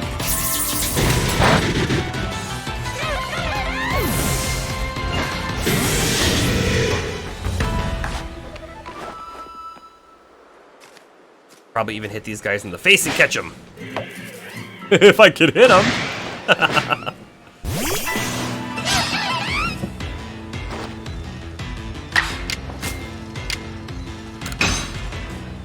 First killers! What's the purpose of hunting shinies? There is no purpose. It's just a thing that you might want to do, right? The shinies look different. They're rare, so if you catch them, it's a fun thing to do. It's a fun thing to see. But they... so, for example, actually, right? I have this Gardevoir in my party. The only shiny I've caught in this game, the only one I've seen other than the Ponyta that they give you, right? Because there's a quest for it. The only shiny I've seen was Kirlia, and I caught it. And that's really cool, but I'm not using it because this Gardevoir is alpha, so they're stronger. It's just something fun to do. What happened? He, like, tried to attack me and then stopped. Do you play Pokemon First Killers?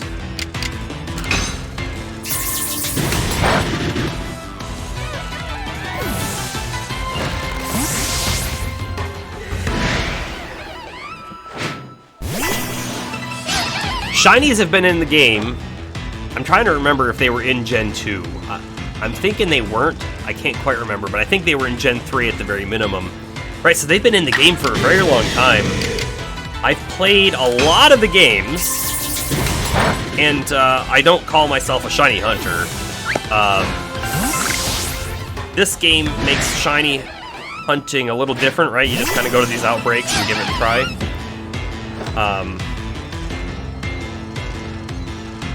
You're in a long-distance relationship. Oh, and your girlfriend has the game and the Switch, so you can't play the game until Christmas. Yeah.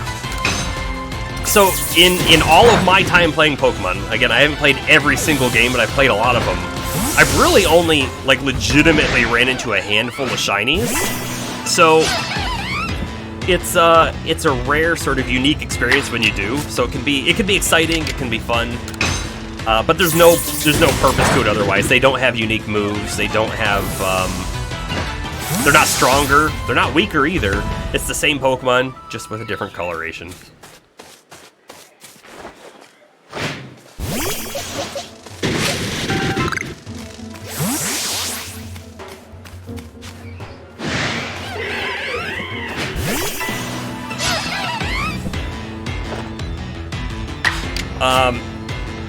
Have you played a bunch of the other Pokemon games by chance or anything? Turn down the song a little bit in the game. It's so loud. Ah, okay. Thank you. That's very good feedback for me. Thank you very much. Let me see.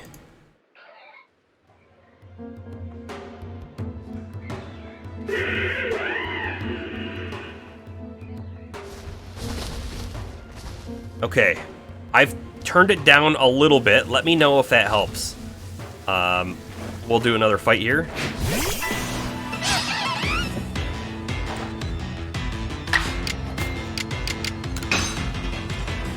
I can definitely tell it's lower.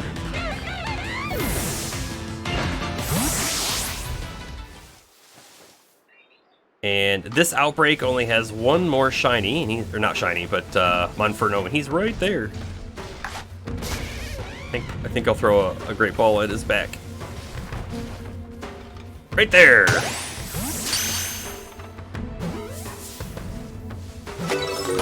And then this is an alpha Infernape that I think we're gonna fight. Right there! And we'll use a Hydro Pump. Maybe 2. Used to play in the past, but since I played Pokemon Arceus. Oh yeah, Pokemon Feelings came back, and it's way better now. Oh, the sound is way better now. You don't feel like your headphones are exploding.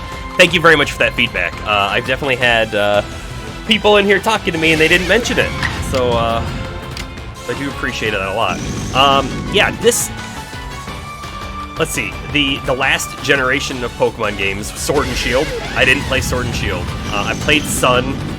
I was kind of It was an alright game. I didn't beat it. I didn't finish it. Before that one, I played Y, and I liked Y quite a bit.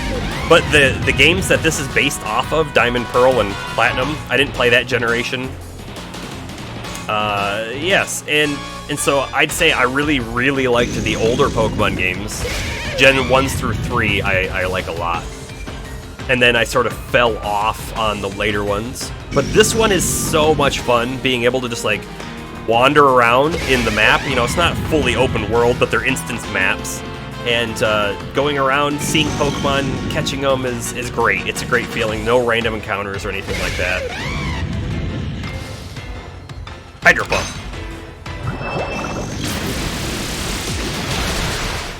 Hey, I appreciate that comment a lot. I am, by definition, the small streamer. I never have more than, like, 2 people in my chat at a time. So I try in here. That being said, right, this is just a hobby. I'm not trying to make this my job or anything, so I'm not, like, I don't stream all day every day. For the most part, my schedule, my set kind of schedule is I stream Monday. I'm on the East Coast US, so I stream from about 6:30 to about 10 on Monday evenings. Hey, thanks for the follow. All right, I've got these alerts now. I didn't have those a couple weeks back. I also stream on Fridays, usually about the same time, 6:30 to about 10. Although on Fridays, because I don't work on Saturday, I will stream later. And those are my days that I definitely stream. But this past week, I've streamed most days, and I bounce between a couple different games. I do some Pokemon, as we're doing now. I do some Minecraft stuff, and if you're interested in Minecraft at all, there's my links. So I have a main YouTube channel, and on that YouTube channel, I do Enigmatica 6 Expert. So it's an expert mod pack, so it's a lot of problem solving and stuff. Yeah, you're from Europe, so it means if it's night by me, it's morning. Yeah, well, yeah, we're about 4 hours, 5 hours off probably, or around there probably, right? Yeah, and so I do some Minecraft stuff, and then also we recently streamed the Stanley Parable, which was a really fun kind of humorous game. My second stream, my second YouTube over there is the VOD channel. If you ever wanted to check out, let's say you wanted to see this game from the beginning, you could go back and watch like my first episode and see how it progresses up to now. I am in the post game. I've beat the main story, so we're kind of running around cleaning up stuff. There are quests after you beat the main story, so it's not like the game's over. You keep going, which is pretty cool. I love it when games have more to do after the main story. So I'm actually trying to level my Pokemon up a bit here, and there was a couple quests I was doing too.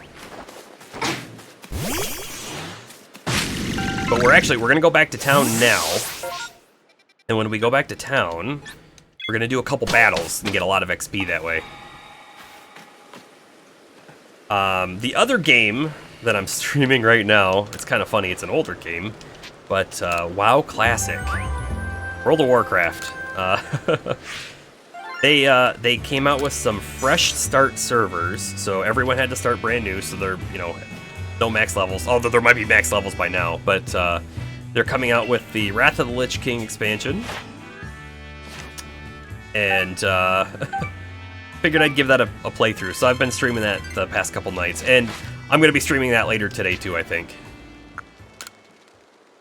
Well, we still got some time left in this game. I'm not anywhere near done playing this now. You subbed on both my YouTubes. Thanks very much. The main YouTube is the Minecraft one, and I try to put out one video a week on that, and it's definitely, the streaming something versus doing a YouTube video, it's a totally different process. I don't know if we have a massive mass outbreak. We're gonna pass on it. We're gonna do some battles. But when you're streaming, I'm here, I'm playing, and there's gonna be some boring parts, like, hey, I'm running across the village, kind of boring, right? But you might be engaged in a conversation, which is great. But on a YouTube video, you cut it out, and so you cut out a lot of content that may or may not be fun to watch. And it takes a lot of time, right? If you make a 30-minute video for YouTube, you may have actually spent multiple hours on that video. So I try to do one video a week on it, and it's been working out so far. All right, let's go ahead. Oh, hold on. We're gonna start off with Leafeon. There we go. And I think we're gonna start with the second battle, Bren. Now, I ran through the first 5 fights of this just about an hour ago, I think. So I'm kind of curious. This will be my second time doing some of these, and I don't know if they're going to change their Pokemon or if they're going to be harder the second time. Wormadam. And I feel like they didn't start with Wormadam last time, but I could be misremembering. But yeah, Leafeon is not a good Pokemon to use against Wormadam, so we're going to swap to Ninetales.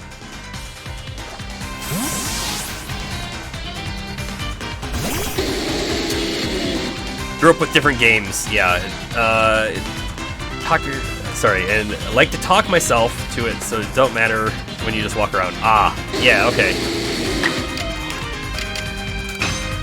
Yeah, for, again, streaming is much different, so I'm constantly trying to engage in some sort of conversation. Usually about whatever game we're playing, but certainly other things. I was talking about VR recently, and I guess that's a question that I'll probably ask a whole bunch of people today, whoever stops by. But do you have a VR headset? Have you used one? Do you like it? We were talking about how cool it might be to have a Pokemon game in VR, but it's probably not likely to happen anytime soon.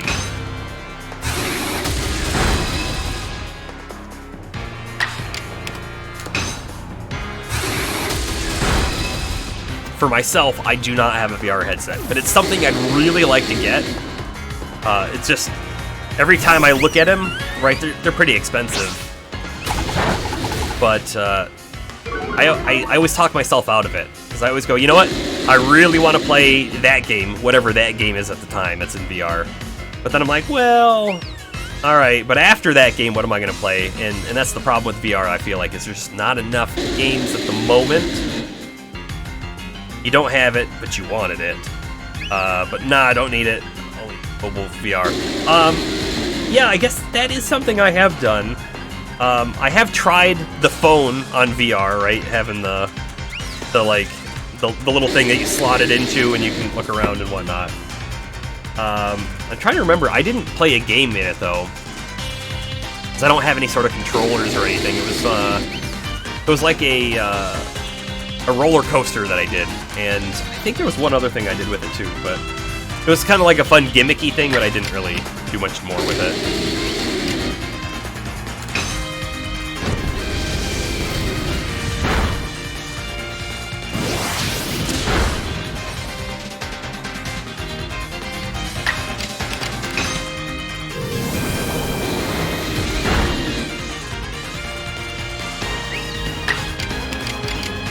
But it's something I would love to play with. If the Steam Index wasn't like $1,000, I probably would have bought it by now and at least played Half-Life Alyx on it at a very minimum.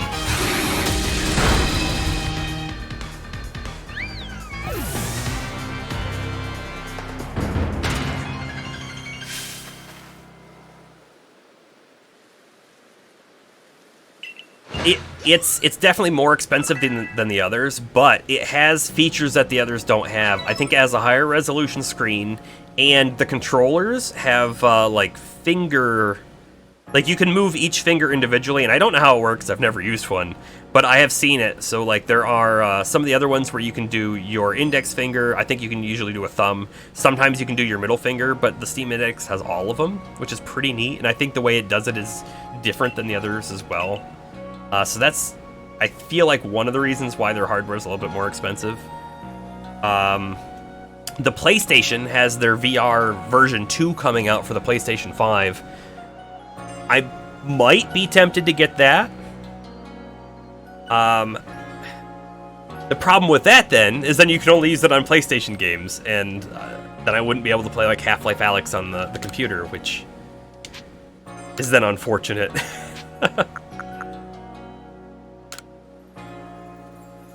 Yeah, right?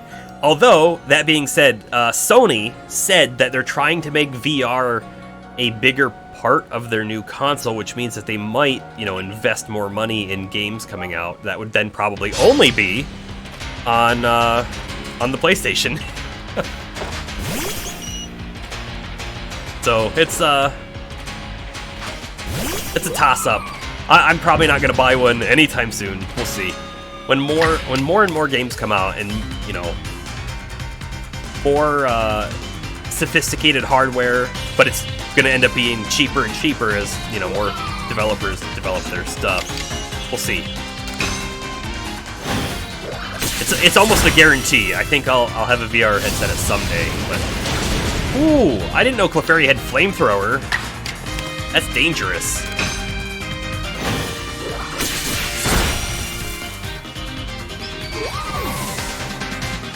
I feel like the next 10 years, right? In the next 10 years, we're going to see VR, like, skyrocket. I wouldn't be surprised if everyone has VR. Oh no, Leafeon. Oh no, Leafeon. Yeah, everyone might have VR in 10 years, but we'll see. We'll see how that goes. We're going to go with Machamp, because Machamp is going to Thunder Punch the Staraptor.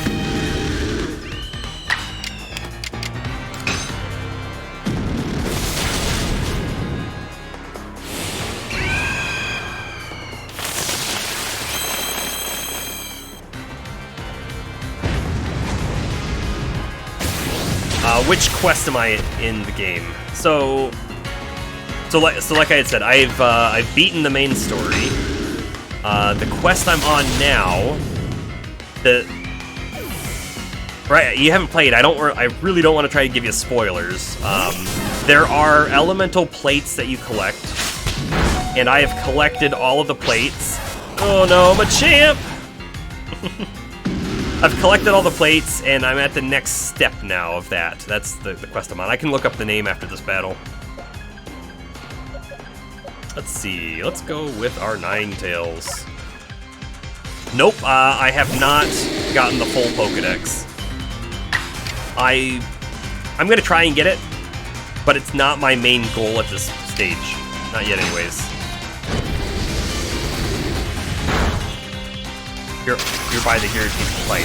Oh, okay. So sorry, you don't have the game. I gotcha, but you've played it because your girlfriend has it. Okay.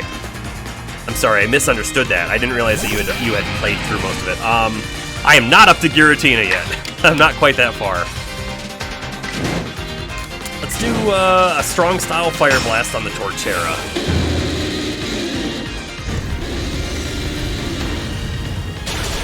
Yeah, I don't know how far the Giratina fight is. I'm not looking for spoilers, so you don't need to tell me. But I'll show you which quest I'm on. One more fight here. One more Pokemon.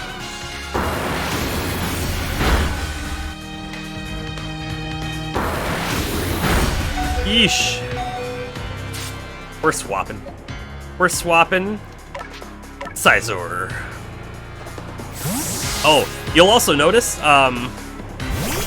yeah, I'm not spoiling you any. You'll notice I'm not using any legendaries. I wanted to make a team that was all non-legendaries, and here's where we are on that. I'm leveling them up right now so that they're ready for the more endgame battles that are to come.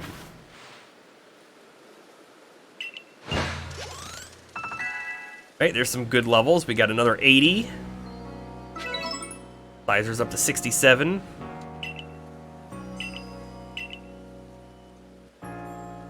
Okay, so what my goal is the 67s. I want to get 67, 64, and 66. I want to get them all up to at least 70, and then when we get them to 70, I think I'm going to progress on the next main story quest, and that would be, look at my quests, it's seeking the remaining plates. So there might technically be one more plate for me to find, and that would be this quest, and so that's the Celestica Ruins and the Coronet Highlands. So I've been avoiding that one quite a bit now, and I just finished up the massive mass outbreak quest an hour and a half ago, so now I can find those massive mass outbreaks anywhere, and I still have quite a few.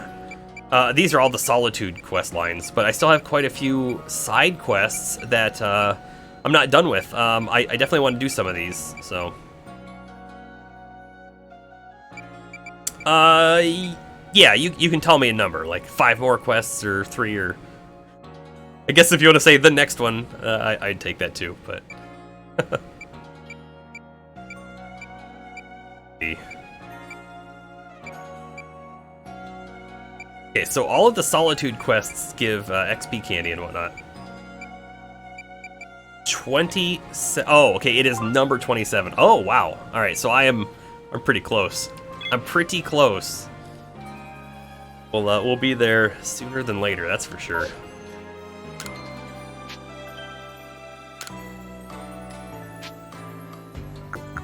Okay, hold on. We're gonna do Komodo, and last time I did Komodo, he started with Golem, so we'll start with our 10. Oh, so the other thing that you may have noticed, all of the Pokemon in my party except for Leafeon are alphas. Okay, you think I'm already there? Yeah, I might be. So I had someone else tell me when I was doing the plates, when I got to this quest, they said make sure your team is leveled. So that's kind of what I'm doing.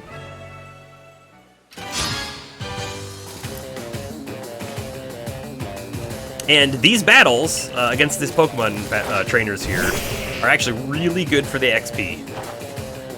I was also out in the field fighting alphas and whatnot, and that's also pretty good XP. But here we are, we're gonna use a Hydro Pump.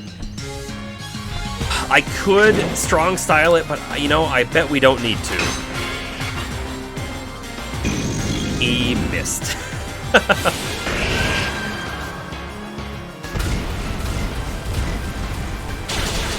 Super effective. Oh no, Thunder Punch! Oh no, I didn't realize he had Thunder Punch. Well then, that's unfortunate. Okay, we're gonna use Ice Punch off of Gardevoir. Or we could Leaf Blade. Actually, let's Leaf Blade off of Leafeon. Leafeon needs more XP than Gardevoir does. Leaf Blade! You went in, lost 3 times. Okay, yeah. So that's what I'm doing. I'm getting up in levels. Hopefully, do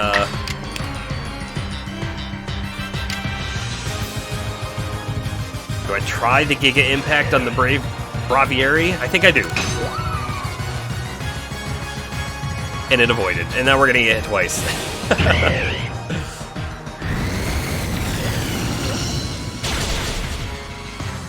Yeah, and I guess the other thing too is, since it's a legendary, you're gonna want to catch it, right? So you're gonna need to have Pokemon who can withstand a few hits, otherwise you're gonna have a real bad time. Let's go with our Ninetales.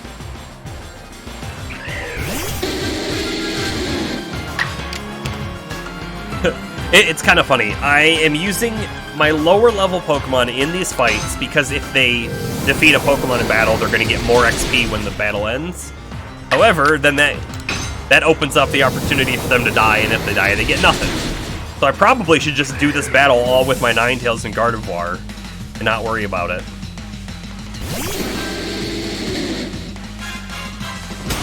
Youch! Critical hit, high horsepower. We're gonna get 2 hits off of this though, so let's do a Fire Blast and see how much damage it does. Yeah, you kinda want me to already go there. It'll be soon. It'll be soon. No, we're gonna die if we do that. We're gonna die if we do that. We're gonna switch to the Machamp.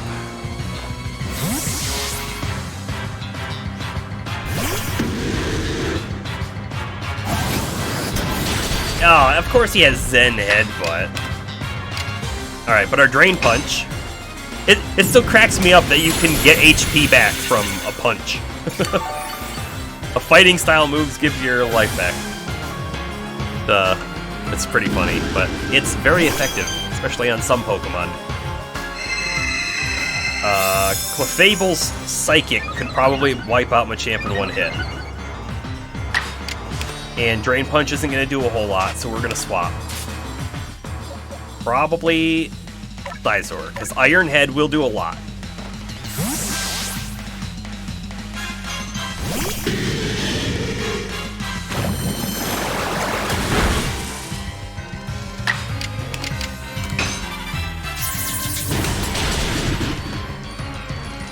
And we get another one. Look at that.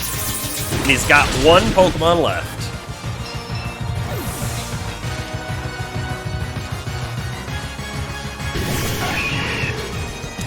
I don't play Pokemon Go right now, but I certainly did play Pokemon Go when it came out a lot. And I played it when they had Gen 2 come out as well. Jeez. Alright, I don't want Scizor to die. Unfortunately, Ninetales would be the best to throw out there, but we're going to throw out Gardevoir. Yeah, so I haven't played Pokemon Go now in, I guess, multiple years. I did quite like it. It was a lot of fun. Walking around, catching those Pokemon. My big problem with the game is, you know, you still have an egg from 2016. I probably still have an egg from 2016. The Pokemon storage space, or your inventory space, right? Those are the hardest parts of that game. Because you go out, you catch 100 Pokemon easy, right? You catch 100 Pokemon easy, and then you gotta clear your bag out, and that takes... You could easily spend an hour looking through Pokemon, trying to determine which ones you want to keep and which ones you don't want to keep.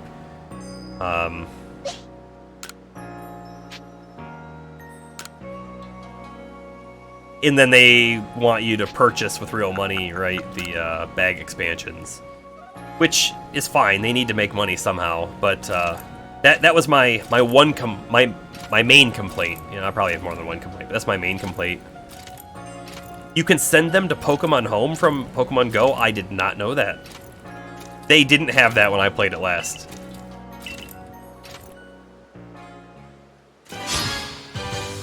So you can actually take your Pokemon Go Pokemon and put it in, like, this game? Or Pokemon Sword and Shield?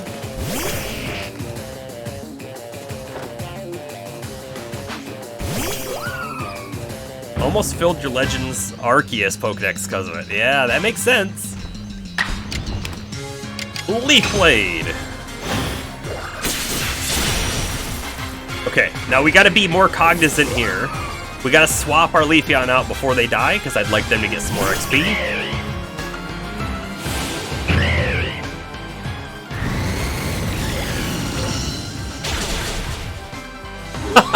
I guess it doesn't matter if our Leafeon dies in one hit. Fantastic. Okay, let's go ahead and get Machamp out in order to do a Thunder Punch. Thunder Punch. And if we're lucky, that'll paralyze. It did not paralyze. No, that did a lot of damage.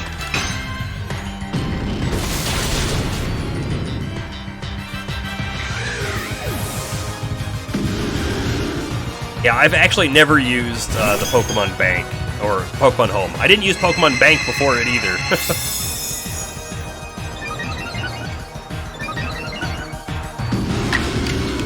Alright, so we're gonna swap the Sizer. Sizer? Tentacruel. Let's go Tentacruel. I think this is actually gonna be better off. You just found out about you. So I've known about it, I just haven't used it. Again, I didn't play Sword and Shield. And last time I played Pokemon Go, they didn't have that that ability. When I was playing Pokemon Y, I did look at Pokemon Bank, and it had like a subscription fee to use it, I think, at the time. So I didn't end up getting it. Yo, that did a lot of damage. My poor Tentacruel.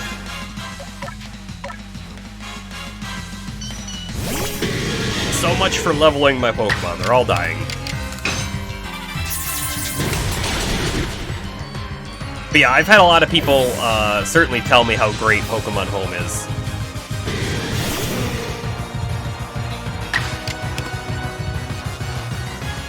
I think we really want to swap away from Sizer in this, but let's go ahead and do a move or two and see what our damage looks like. Not bad. Fire Punch! We didn't die. Swap away, swap away. Oof. If we swapped him a Machamp, he could die. He could die. How many Pokemon does he have left? He has 2 left.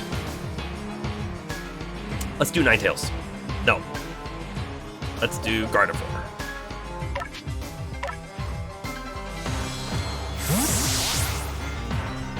How long am I going to keep streaming? I don't know. Probably another hour, maybe 2. We'll see.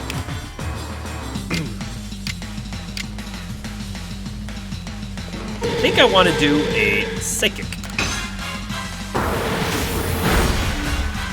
Not as much damage as I had hoped.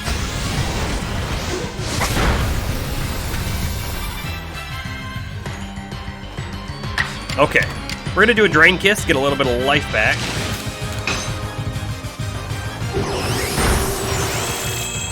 We're gonna do another Drain Kiss, because I think that's gonna kill him. Yeah, the agile and strong style attacks, I don't do probably as often as I should. I definitely use them, but not as often as I should. Heracross! Okay. Aerial Ace, and then we're gonna swap. Ninetales.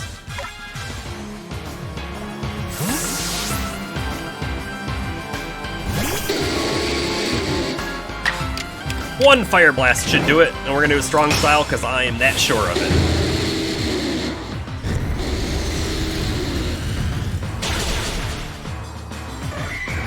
Down goes the Heracross.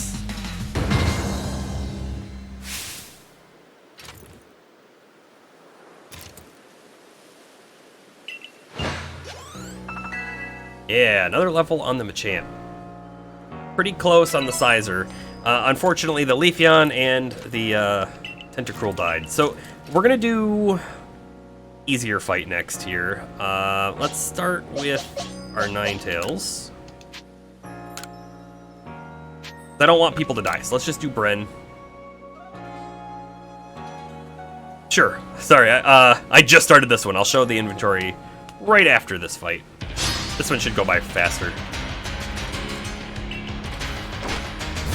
Wormadam.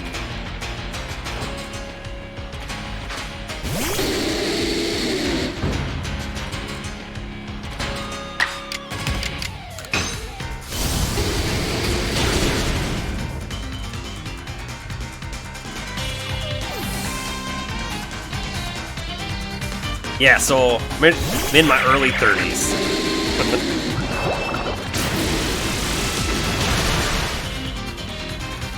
Okay, he's got water moves. We got to swap off.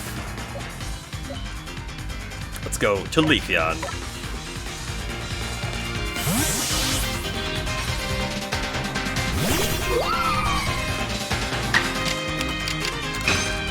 Yeah, so with that being said, I played Pokemon Blue when it came out. And I loved that game. I played it a ton. I was very obsessed with Pokemon when it came out. But basically everyone else my age was too.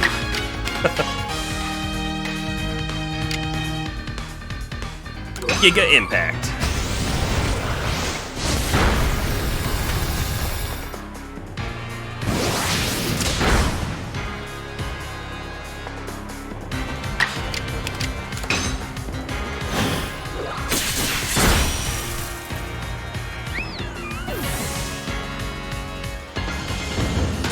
And because I played all of those older Pokemon games, for the most part, the early gen Pokemon are my favorite Pokemon. I really like most of the Gen 1 lineup.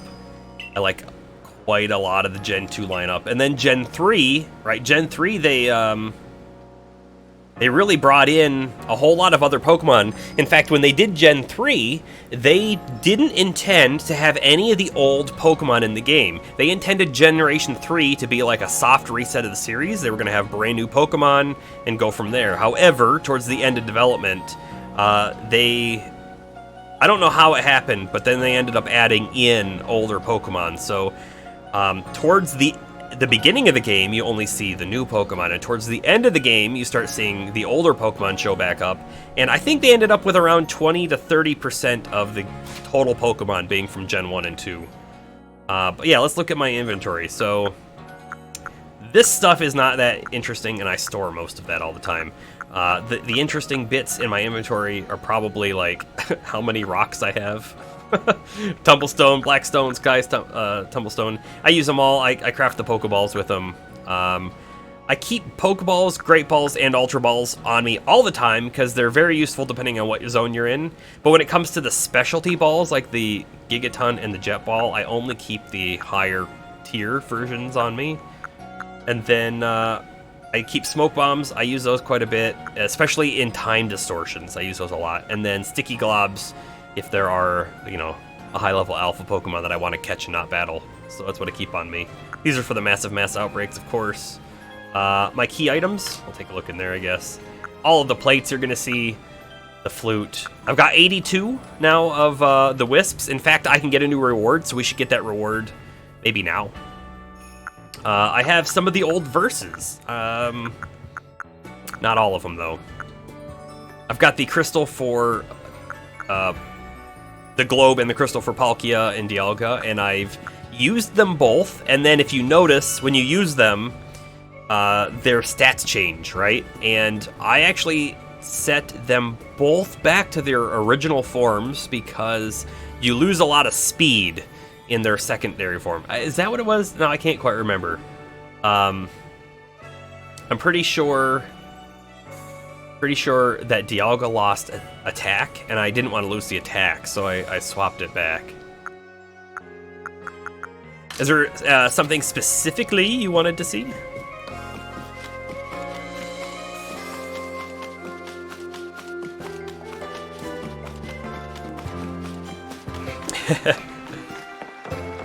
Yeah, I'd be interested to know what your first game was.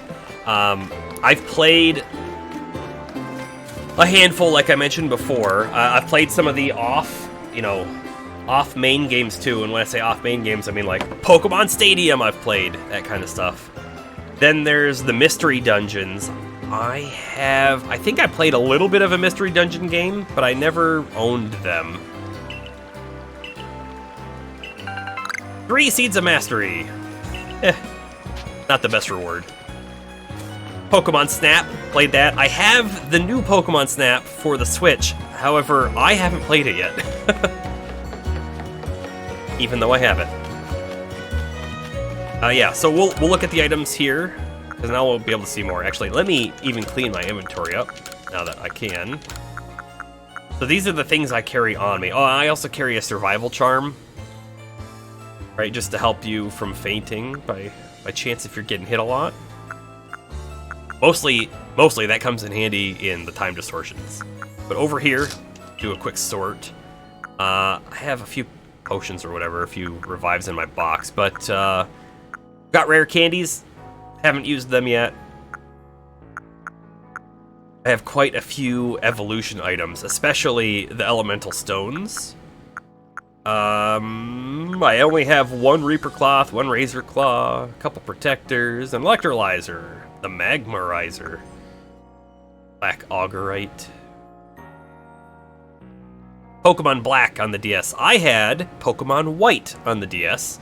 I think I got close to beating it, but I don't think I beat it. I don't know why. A lot of people actually didn't like that game. I thought it was alright. I didn't mind it. However, it didn't keep me interested for whatever reason in order to beat it. The same thing happened to me with Sun and Moon. I didn't beat Head Sun. I didn't beat Sun. I'm sure I got more than halfway through it, but it didn't keep me interested long enough. What are the differences between Black and White? Yeah. It's been quite a long time since I played them, but there are a few different Pokemon that you can only catch in one version. The legendary Pokemon itself is different in Black and White. I don't remember the names of the legendaries. And I think the story itself is slightly different, but otherwise, for the most part, it's almost the same game. You never beat any until Arceus. Yeah. This game is great. This game is it really pulls you in. It's very immersive. It's very fun. I have complaints about it, right? There are things this game could do better. But even with those complaints, like I really enjoy this game. I'm having a lot of fun with it.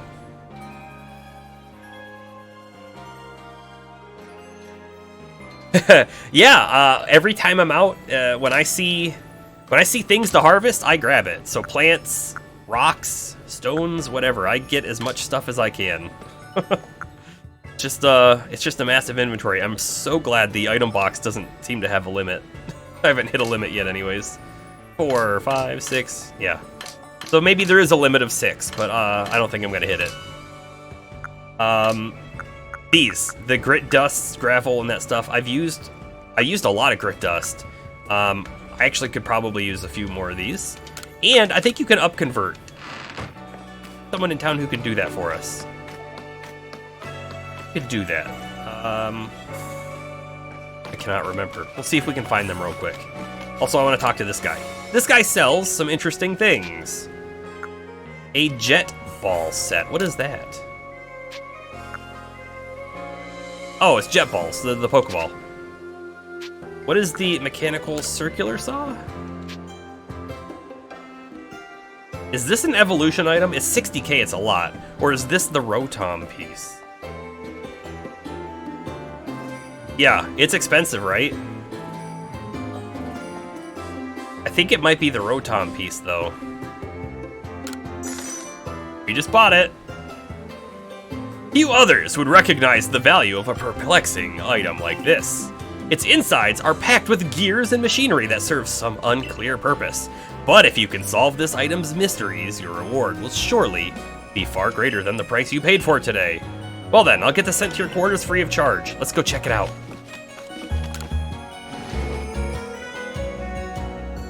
think there might be one more thing I need to buy from him. Because look at this. I have, your Rotom seems to want to investigate the washing machine's motor. Will you let it? Yes, yes I will. Choose a Rotom. Oh, choose a Rotom. Hold on. Now we need to pay attention to our Rotoms and which one we actually want to be like... Hold on, I'm gonna back out of this. We're gonna go to our pasture real quick. I have no idea what this does, by the way. I've just been buying them off of this guy, knowing that something interesting was gonna happen, and I didn't have a Rotom until a couple hours ago. I just caught him. I've never even seen one. Alright, let's go ahead and do a search. Pokemon, let's find Rotom. R-O-M? Oh, it's still at the bottom. Search. Look at all pastures, they're all in here. Perfect, that makes it a lot easier for us. Let's go ahead and take a look at them. Check summary. Alright, let's see. This one has... I don't care too much about what moves it has. What I care about are these stats. So the speed and the special defense are modified. The reason why I'm caring is because I have a feeling that whichever Rotom we pick might be interesting, and I want to make sure it's going to be a Rotom that's, like, good, that I might actually want to use, because it might transform. I think it's going to transform. I don't like this one has special attack down.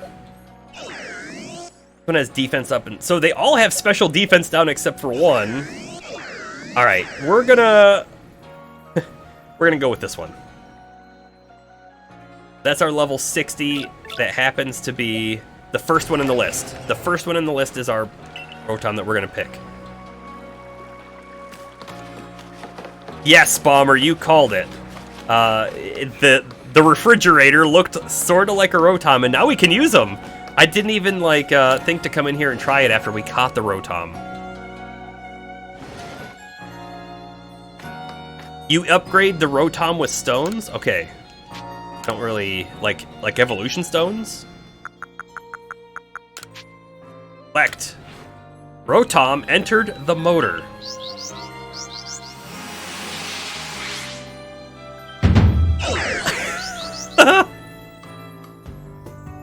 Rotom's new form has changed what moves it can use. Rotom learned Hydro Pump.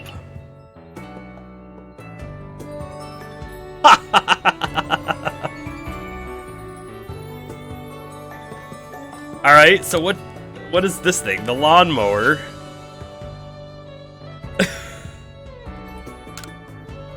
I have other Rotoms, which is perfect. Okay.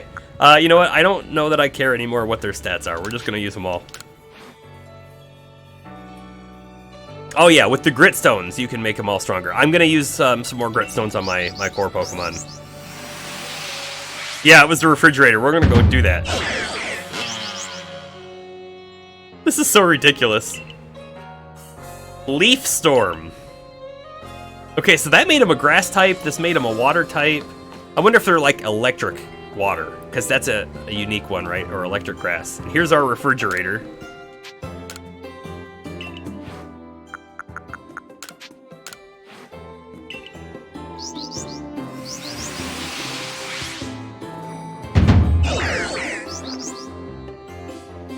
It's gonna be ice, right?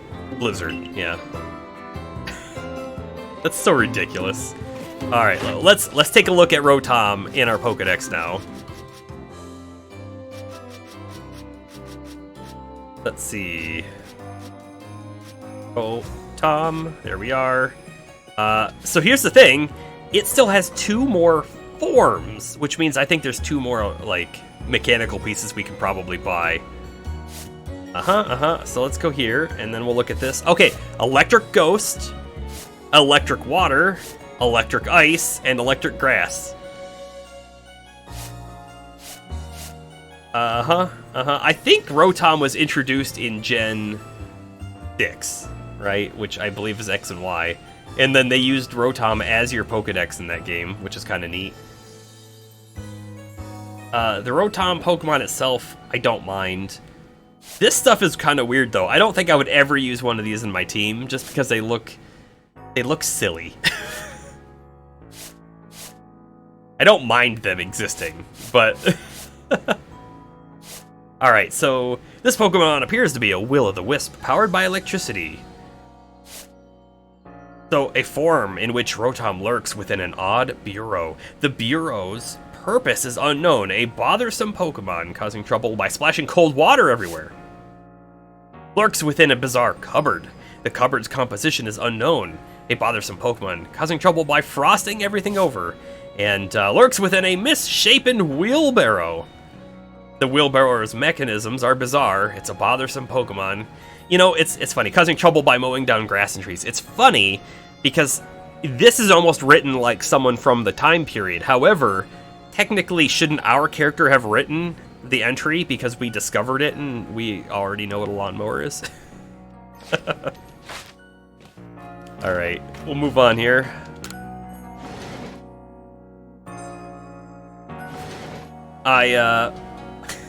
You know, multiple streams ago, right, Bomber, when we were talking about that refrigerator, I didn't expect it to transform Rotom into a refrigerator. I did not expect that.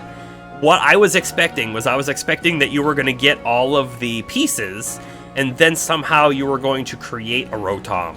Like, they were all going to merge together, and that was going to become a Rotom, and it was going to be a special Pokemon. So when I went out on that mass outbreak earlier, and I saw the Rotom out there, I was super surprised to have seen it, because I didn't think that we were going to be able to catch him normally. Okay, someone around here can upgrade my grit dust into grit powder, or grit gravel, and I don't remember who does that. It might be the trainer person here.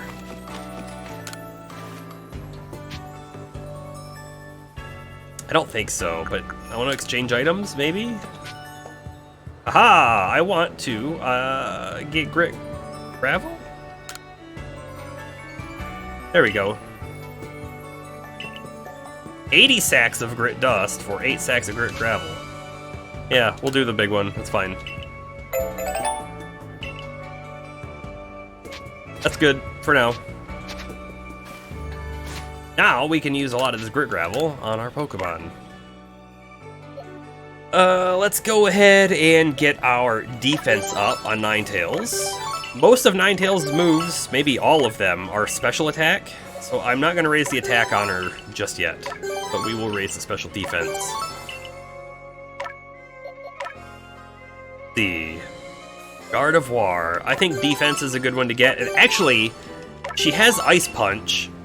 Actually, our Gardevoir is a boy. I keep forgetting that. He has Ice Punch, which does work off of normal attack. We'll do that. And you know what? Because our Gardevoir is out a lot in one of our stronger Pokemon, let's go ahead and get the defense, special defense up as well. The champ's probably already HP and attack. That's great. Let's go ahead and do some defense. Then we'll pop into Leafeon and see what we have left here. Leafeon's main attack, I think, is normal attack. So let's do normal attack here. Okay, I think we're going to buff some more of Leafeon in a second. First, I think we need to buff the special defense of Tentacruel. That's going to be real important here. And, you know what? Since we're on him, let's get the speed up, too. And let's check out the Sizor. What do we got? Attack. He could use attack for sure. I think all of his moves are normal, if I remember correctly. And then we'll use our last one on... The bug move might be special, but let's do special defense. Perfect. All of it's gone. Used up like that. Try for another battle. We're gonna fight her.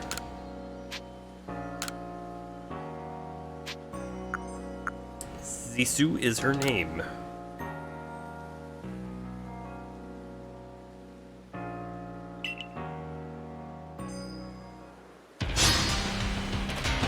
Four Pokemon. Ambipom.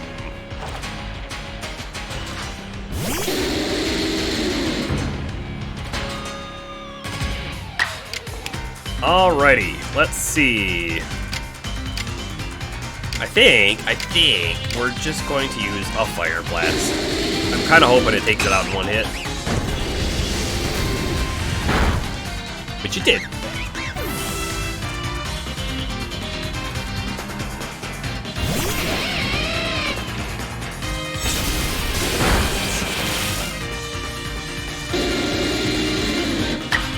I think Leafeon is really good against Luxray, actually, but we're gonna stay on 9 hits.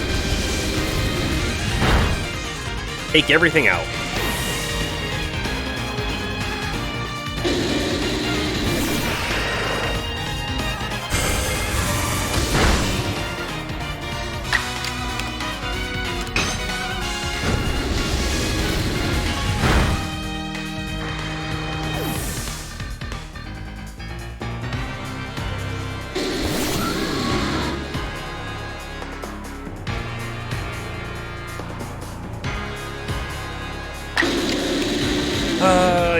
Yeah, this'll probably finish it off. Ooh. It survived.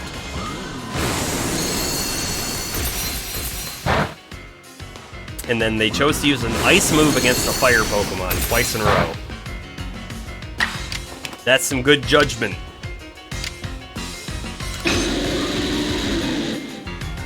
Oh no, wait, no effect. I wasn't paying attention, apparently. Oh no, that got our Ninetales to faint. Our Ninetales does not faint very often. Not very often at all.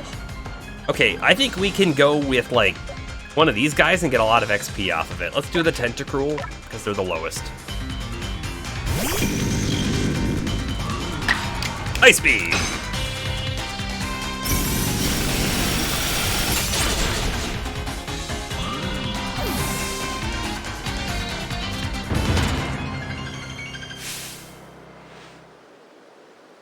Well, now, I didn't expect that. I did. I expected it. Look at that. 3 level ups. That's why we're doing this.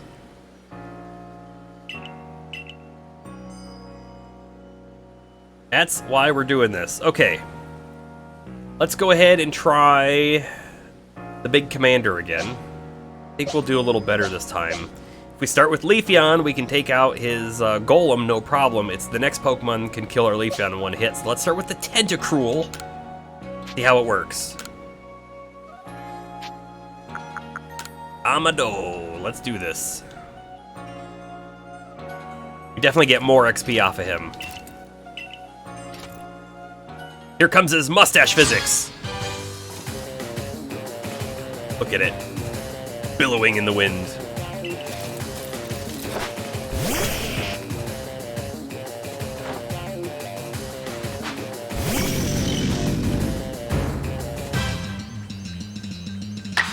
Okay, let's go ahead and do the Hydro Pump. Do we do it as strong? Nah, I think normal Hydro Pump will probably kill it as long as we don't miss. Which we could have, but we didn't. Perfect. And then he throws out the bird. Oh no, he threw out Snorlax next. That's a little different. High horsepower. Yeah, Tentacruel. Funny. We sent out Tentacruel because I didn't want Leafeon to die from the next Pokemon, but then Tentacruel dies from the next Pokemon. Go ahead and give him a nice big Drain Punch.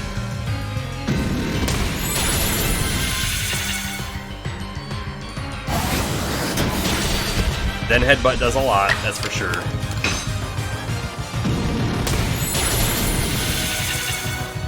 You know, Bomber, when I was building this party, I threw my champ in there because I thought he was going to be cool, but I wasn't sure if I was going to stick with him. But he has a lot of utility. And he might die here from a psychic attack. That's unfortunate. But he has so much utility with the fighting moves, and then having the electric on it as well. Get a Sizer out there. Unfortunately, 2 of the Pokemon that I didn't want to die have died, so... This is a good fight for XP, but I'm just not... I need to not use them. I need to start with the Gardevoir or something.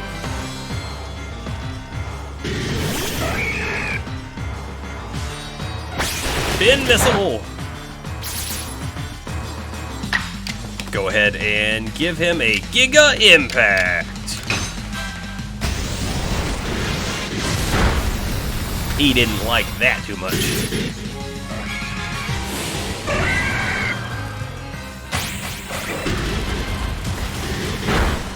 Okay, lower his defense. Bad idea for him. Another one in a row. Oh, we have 13. Okay, so here's what's gonna happen, right? I'm gonna kill him right now with this Iron Head.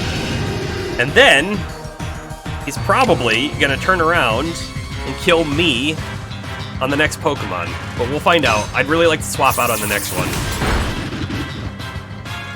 Please let me swap. Let me swap. Oh no, I forgot about the Pin Missile.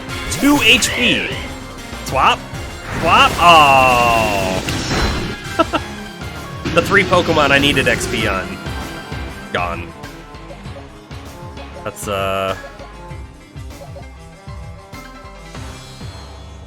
let's do Ninetales.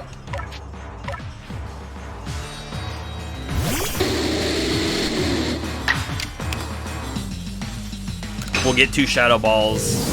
Probably only need 1. Oh, we will need 2. Okay, there it is.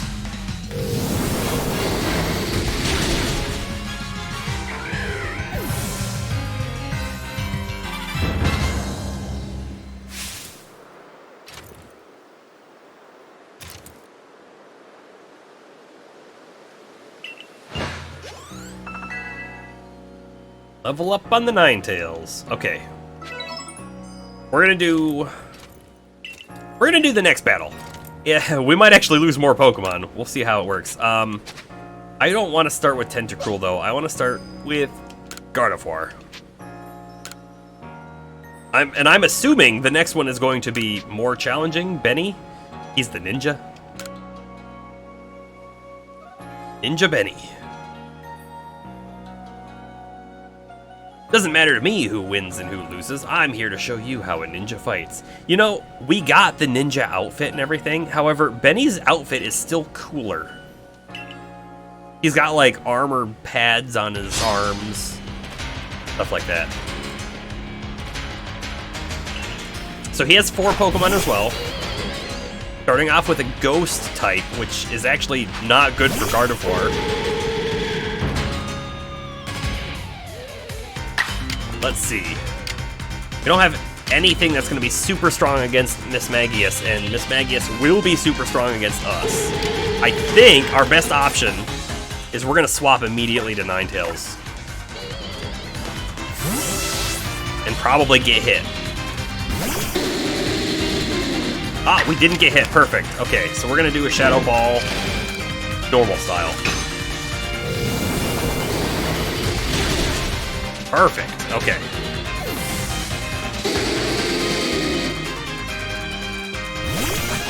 Sneasler, eh? Extrasensory. Extrasensory. Strong style.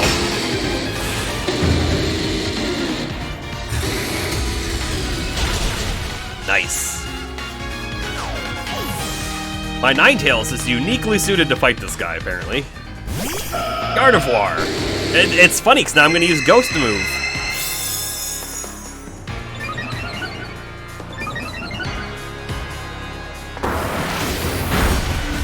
Still did good damage to me, though, and lowered my defense, which is not good at all.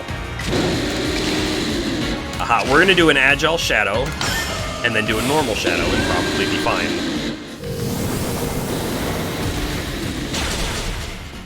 Yeah, we're going to be fine.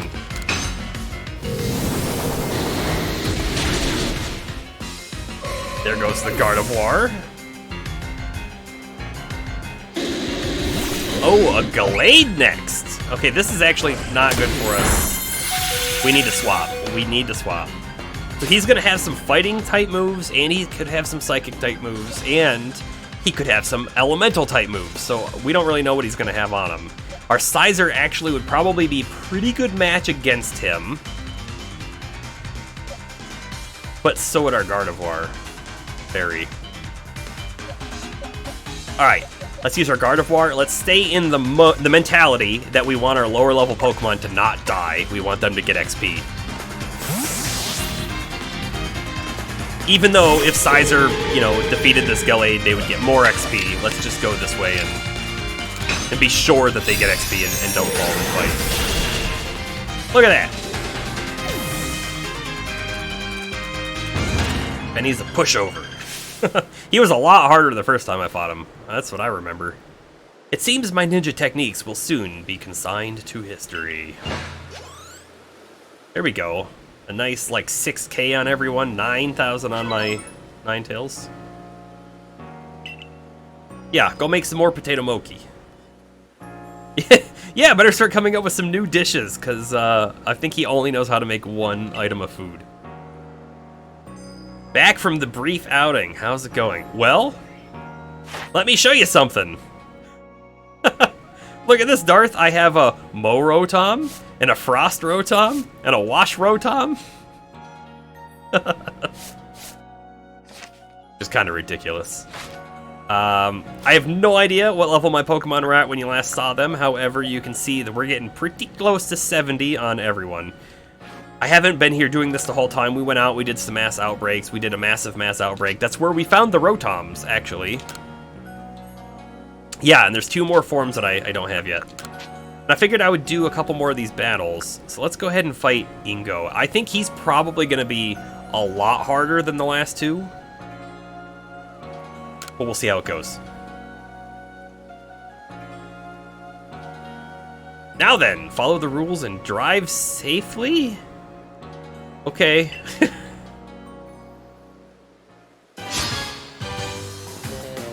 Ordiningo challenged you to battle. That's a cool pose, honestly. Alakazam. Psychic versus Psychic. Which is always, you know, a good matchup. Oh, he's got Shadow Ball. That's cheating. Well, I could Drain Kiss, but I'm sure his Alakazam will take me out on this Pokemon. So we're gonna swap to Ninetales. Should have started with Ninetales.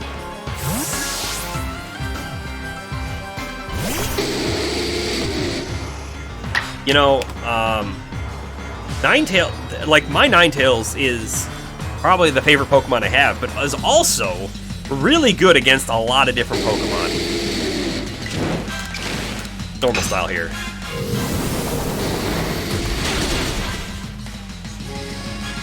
Have I talked to Ginter? You can buy the items needed to change Rotoms. Oh yeah. That's where I got those forms of Rotom. I have the refrigerator, the washing machine, and the lawnmower in my house. Eesh. This is not going over very well. Our most effective Pokemon have taken a beating already. Let's swap to the Tentacruel. Ice Beam and Hydro Pump are both good against Gliscor.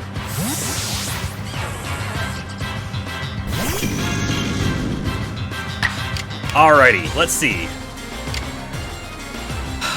Let's risk missing with the Hydro Pump, because it should do more damage. I don't think I want to Alph or Strong Style it though. I want to do normal. I don't want to take 2 hits in a row if we miss. Yeah, perfect. Yeah, the lawnmower just cost me 60K, so that's most of my money.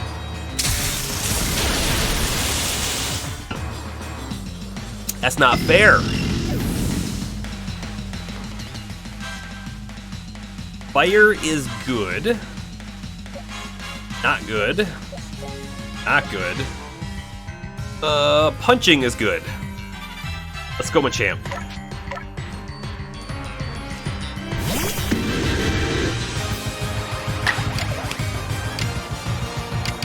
We're gonna do a Mach Punch first, because we'll get 2 attacks.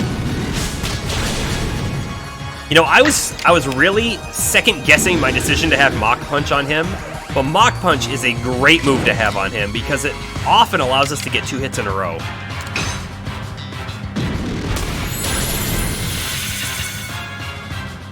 So there's a fan and a microwave. Okay. Yeah, I'll keep my eye out for them. I bet they're more expensive even. Oh no! Look at his little puny Machamp! Doing a lot of damage to me with a crit. Aha! But he lowered his defense. That close combat move does a lot of damage, but it lowers defense, and I just can't, like... I can't convince myself that I want it. I don't want it. I, in fact, don't want it. That Machamp is punching way above his weight range.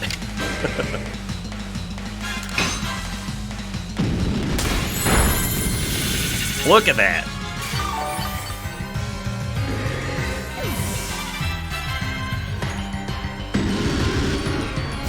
Angro. Okay.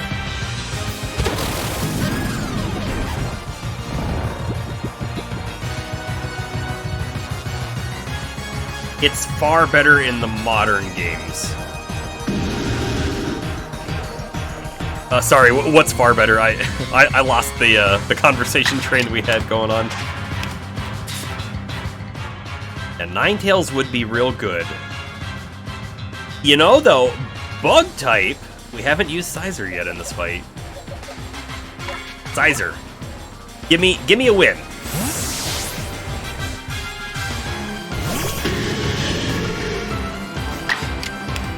X Scissor. I don't think we want a strong style again. I don't want to get 2 hits.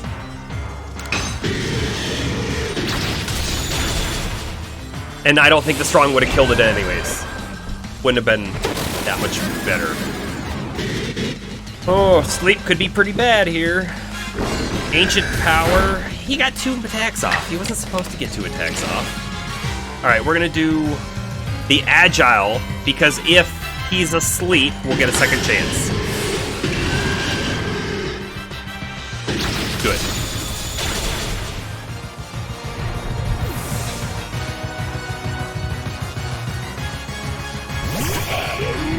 Oh. Probopass. Okay, we're swapping. We're swapping. Who are we swapping to? Leaf Blade is effective. We're probably gonna go Leaf Blade. I would go Machamp if he wasn't drowsy, but that drowsy's not gonna be good for him, so let's go with our Leafeon and give that a try. Leaf Blade also has a higher chance of crit, right? So we might be good there. Other things we can take a look at. I could do an Agile Baby Doll Eyes. And then I could do a Leaf Blade. Do that.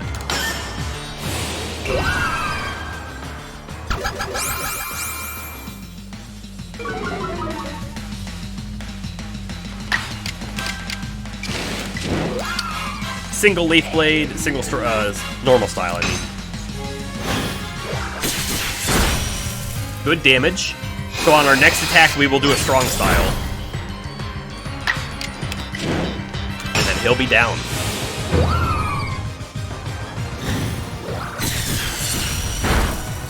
Yeah, I would certainly like to see your team. So hopefully next time you stream it, I'm available to watch. Bravo! Excellent! Look at all that XP! 16k on the Machamp. Sometimes I find myself saying things without knowing where the words come from, like drive safely? Yet those words seem to fill me with power. But returning to the matter at hand, I hope you'll challenge me again sometime. You know, they probably don't have like a further quest line with him, but I would really like to see a further quest line with him because his story, I bet, is interesting. Actually, right, Darth, you're certainly more knowledgeable about Diamond and Pearl. Is he actually from those games? Because that would be kind of neat if he was thrown through time. He's definitely thrown through time, right? So he could be from the original Diamond and Pearl, and that'd be neat. Alright, our Scizor, 70. That's our Tentacruel that's now fallen behind because they died in that last fight, unfortunately. I think we do him again. We had a pretty good lineup against him, right? I don't remember who he started his fight off with. It is. Ingo's actually from Pokemon... Oh, he's from Pokemon Black and White. He's the captain of the Battle Subway alongside his twin brother, Emmett. Yes, that is pretty cool. I'm glad you were able to share that with me. It would be really cool, though, right? If there was... There's clearly a understanding that if you've played the previous games that you probably know who this guy is or whatever, but it would be really cool if there was, like, just that little bit of lore that was provided in a storyline from him. Maybe he gets his memory back and you helped him do so somehow, or whatever. It's also wondering, like, it seems like we were specifically chosen to come here because, you know, Arceus knew that we had the capability to do what was needed in this time zone. Why did Ingo come here? How did he get here? I'm assuming Arceus probably sent him too, but he doesn't remember anything, or whatever. He seems to not has been as effective as we have.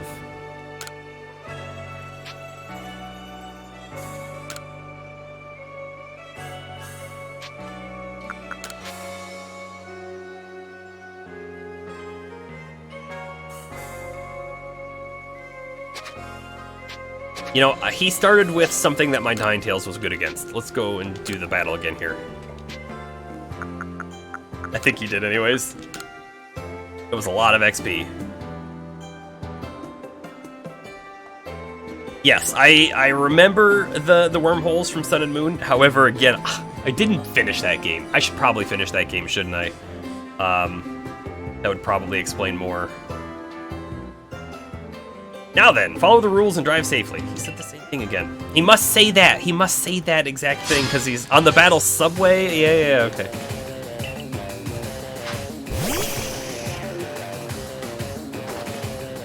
Right, he sent out the Alakazam, and so the ghost move was good. That's right.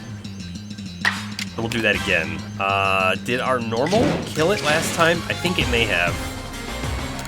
There we go. Boom!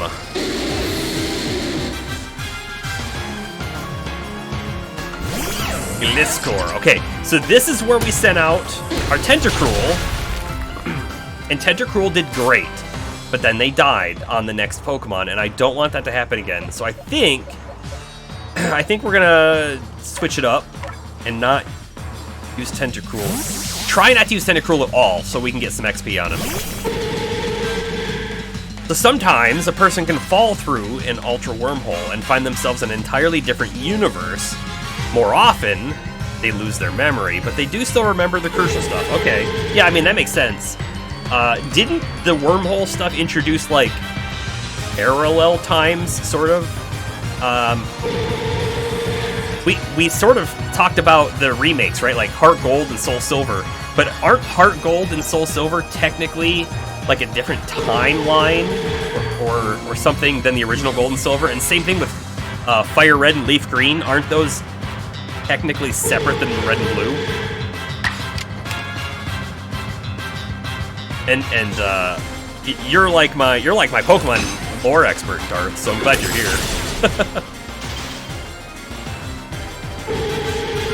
Oh, he called back his Pokemon. I don't see many trainers doing that. Magnezone, not a good Pokemon for Gardevoir at all. I'm gonna take a risk and switch to Ninetales. In a sense, yes. Yeah. I thought that they were slightly separate. And then, in the original, right? In Red and Blue, in that lore of that universe or timeline or whatever you want to call it, they don't have the concepts of, like, Mega Evolution. They don't have the concepts of any of the, you know, those, I'm going to say, the gimmicky things from the different generations of games. So anytime that you run into a game that has one of those, I think, like Gigantamax, right? It's not the same in-game universe at that point.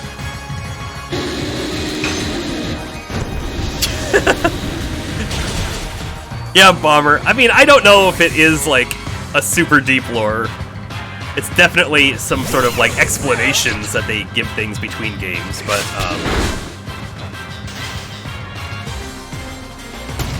oh, he got 2 attacks off, and that's why Ninetales was a risk to put out here for sure. Yeah, Ninetales was a risk. I don't remember which Pokemon killed our Tentacruel, but we're still not going to send him out. Go ahead and get the Gardevoir back out there and do another Ice Punch.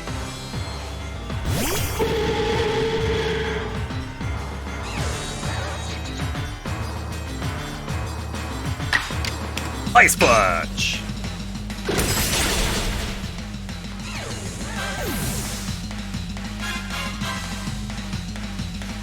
Really? Now wait a second. Is there something special about where he's from that causes those people to fall through the altar wormholes? The first battle facility head. Oh. So when you say battle facility head, you don't necessarily mean the battle subway, right? You might mean the tower from, I think it was Battle Tower and Y, if I remember that correctly. Do you mean like those battle facilities?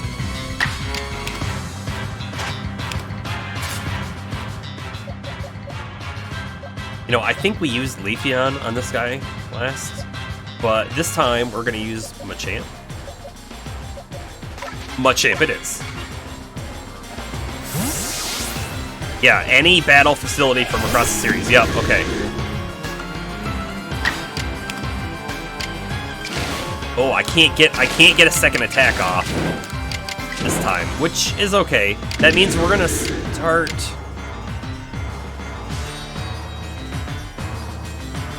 So here's the thing with this move that I don't understand exactly, right? It says this also raises the user's action speed. And we have certainly seen where sometimes, if you use Mach Punch, you can get 2 attacks in a row. Does it only raise the action speed for that move? Because I've never seen using Mach Punch and then getting, like, a speed buff on top of it. Like when you get your attack or defense buffs. I've never seen that happen. I'm going to use Mach Punch.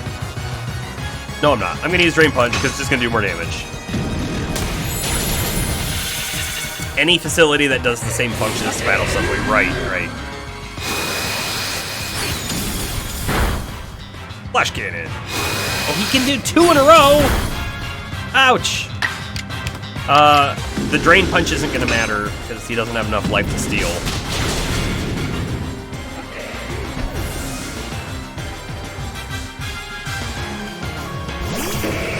And that's right, Machamp punching against his weight again. We're gonna do a strong style Drain Punch. I hope it doesn't bite Machamp in the butt. The first was Annabelle, the boss of the Battle Tower from Pokemon Emerald. That didn't do anywhere near as much damage as I thought it was gonna do. She reappeared in the post-game of Sun and Moon. No, and goes to the second one, okay. Close combat's gonna be bad. Okay. Another strong style Drain Punch, please.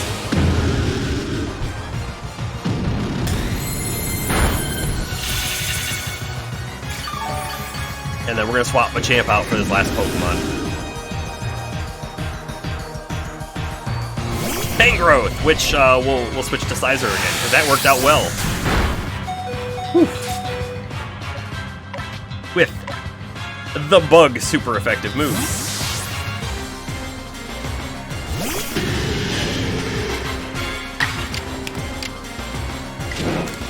Yeah, it's normal, doesn't matter.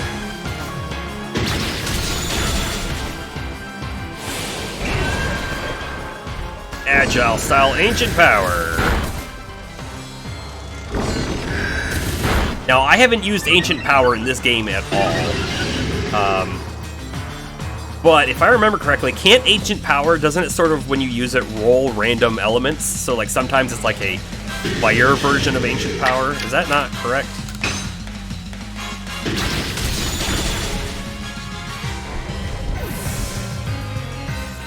Also, I don't think I've seen any Pokemon in this game have the move Metronome.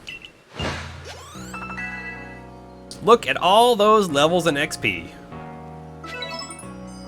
Hidden power. Aha, okay. Ancient power and hidden power. The names are close.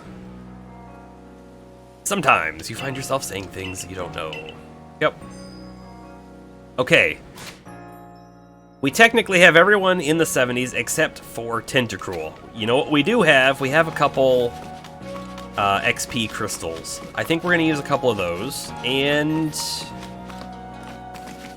maybe go towards the next quest. I'm feeling like the next quest might be something we want to try now. But before I do that, missions might be a good thing to make.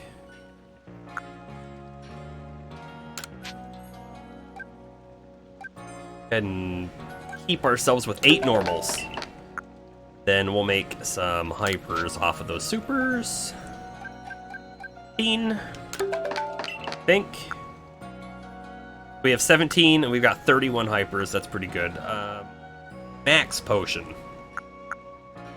Just off of Citrus Berry and King's Leaf, we should probably take some of those. And then full restore is max HP and status conditions. And that takes max potion and full heal. Which, oh man, Asper berries. I don't have very many of those, that's for sure.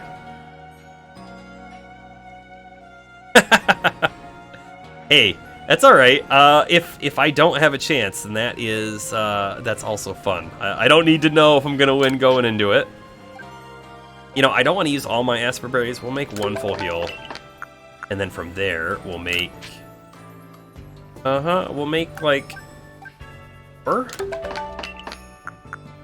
Yeah, and then we'll make some max potions. Let's make like 20. Good to have, I think. How about revives? How am I doing on revives? I've got 9 of these, and I've got 12 of those. The medicinal leaks are always the thing that I'm low on. But the max revives will be a much better thing to have on me here.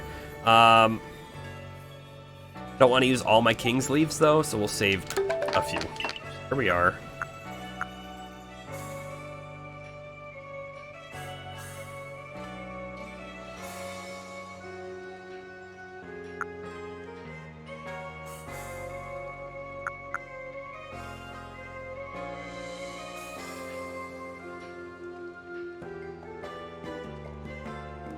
Yeah. Just kind of looking. Do I have any interest in even trying these? I feel like the answer is no. I'm gonna say no on that. That's fine.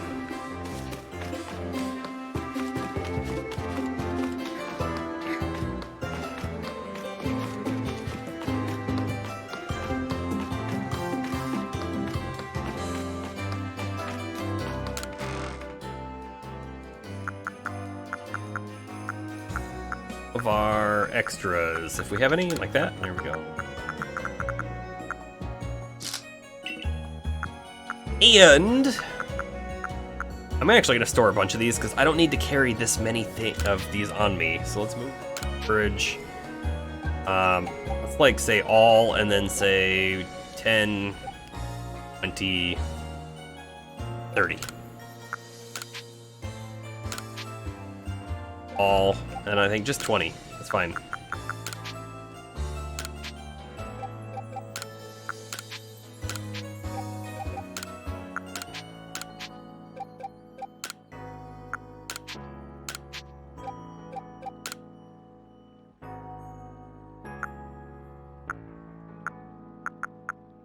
Okay, I'm feeling like we got a lot of good stuff on us. Sort this over here, and I've got like a few. They're not doing anything in storage, so why don't I take them with me? I'll even take the fine remedy. I'll take the full heal, take the extra max revives, and we're gonna take all of these real quick too. Tentacruel. Go ahead and take like 4. Take like 4 more. Here's our level 71. No, you're over leveled. You're past Machamp. You can't have that.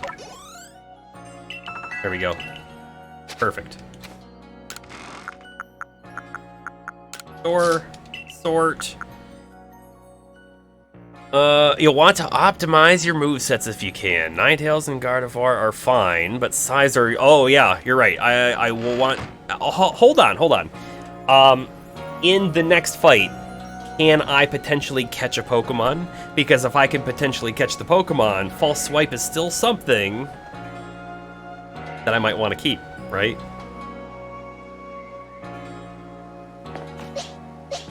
If we have an alpha... Not an alpha, like a legendary, False Swipe could put it into the best spot. You cannot. Okay. Alright. Let's see. Does he already know something that would be good to swap? Yeah, I mean, like, Flash Cannon would be a good thing to swap already.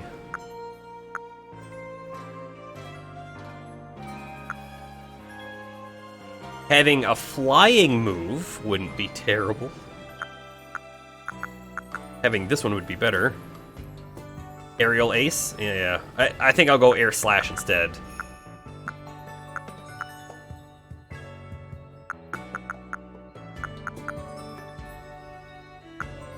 Trying to remember. I think his... you know, I wish that this showed you the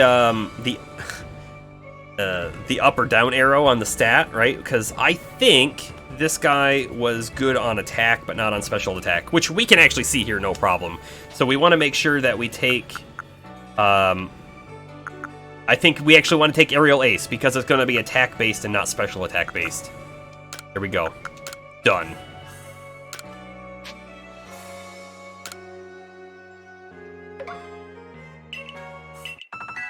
So it was a good thing we looked at that. Honestly, though, I think everyone else's moves are probably going to be pretty optimized already.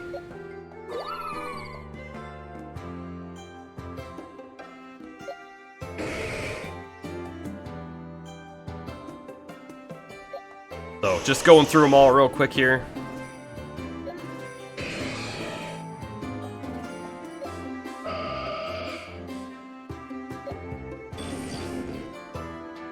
The only thing that I could be convinced on is swapping Drain Kiss for Recover. That's the only thing I could be convinced on, I think.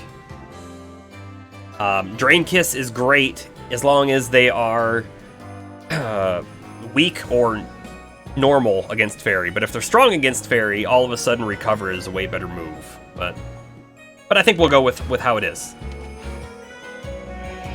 And we'll save the game.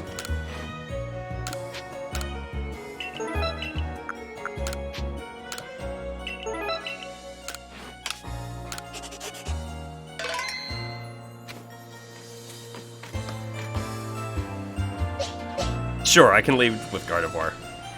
Alright, let's see what we got. Okay, nothing big. I mean, I would do this, but let's just go do the quest. Summit Camp, I think, will get us the closest.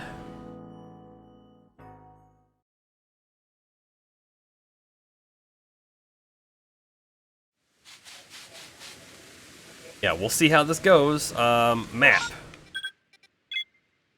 Yeah, we're close to it.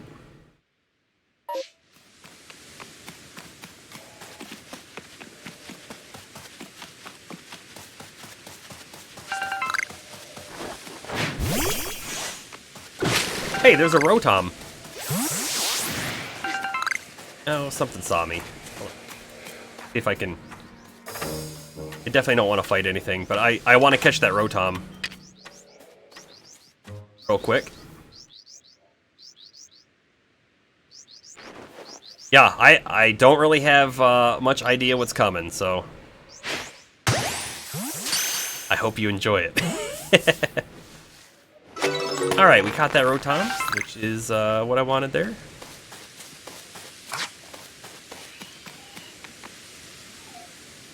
I probably could have saved it again here, but that's alright. Have a look at this, Serlin.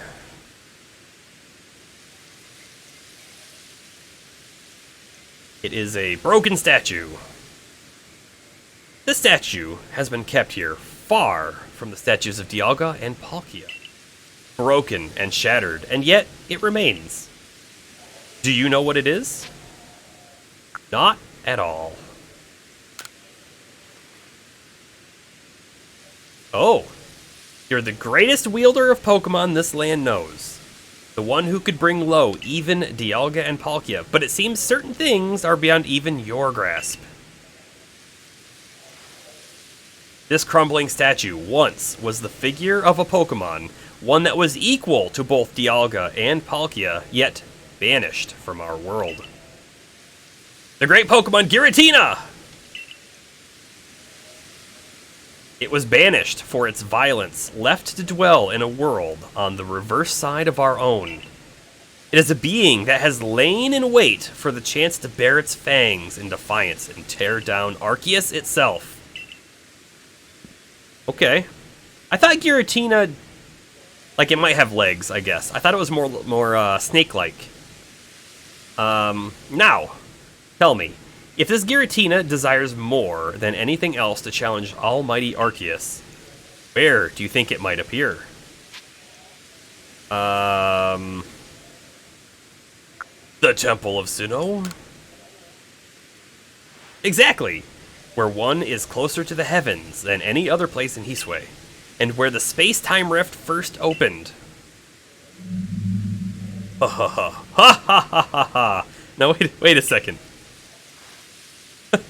Okay, that wasn't supposed to be an evil laugh, I don't think. I can feel it. We are getting closer to uncovering the secrets of this world. I dare say, the excitement is loosening my lips more than it should. But, you see, ever since I was young, whenever I met with something painful or heartbreaking, I couldn't help but wonder why life was so unfair. Why I was cursed to live through such things. Of course, I imagine we all go through something like that. Eventually, I chose to direct all my energy into my own natural curiosity and ambition. And what tickled my curiosity more strongly than anything were the mysteries to be found in legends, in history, in ruins. You see, I fancied that by unraveling these mysteries, I could find out how the world itself came to be, and with that knowledge, maybe even forge a new, better world. Now, if we can find the realm that exists on the reverse side of our world and meet the creator's unwanted child banished therein, perhaps then we'll be able to understand the nature of Almighty Sinnoh itself. Don't you want to see it with your own eyes? We must make for the Temple of Sinnoh at Mount Coronet's peak. Dialga and Palkia both appeared from within the rift that once gaped open there, didn't they? If these plates can call anything at all, it seems likely that is where it would appear. Here we go. Alright, I'm just gonna fly, avoid any sort of aggro. And there's a wisp. We'll grab that too real quick.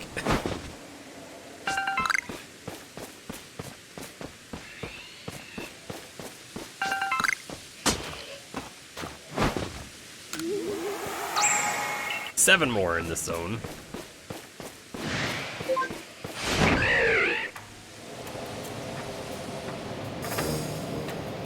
Oh, that's right, there's an alpha there. I should catch that at a later date.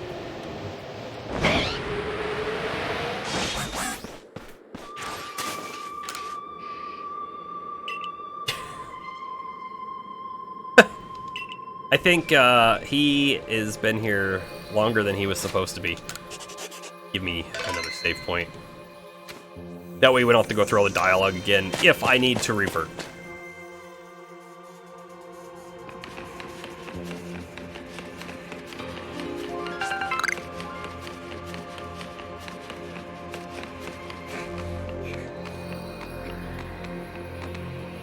Alright, again, we've got this stuff that we can't read. There we go.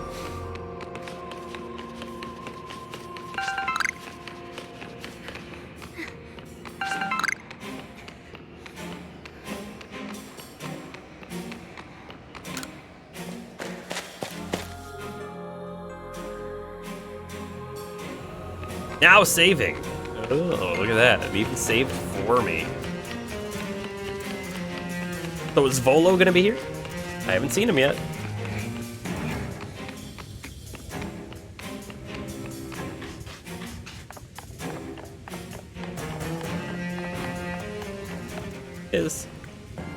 You know, I feel like I didn't come back here and look again.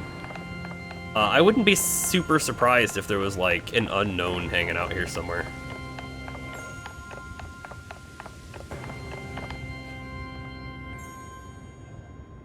Here we go.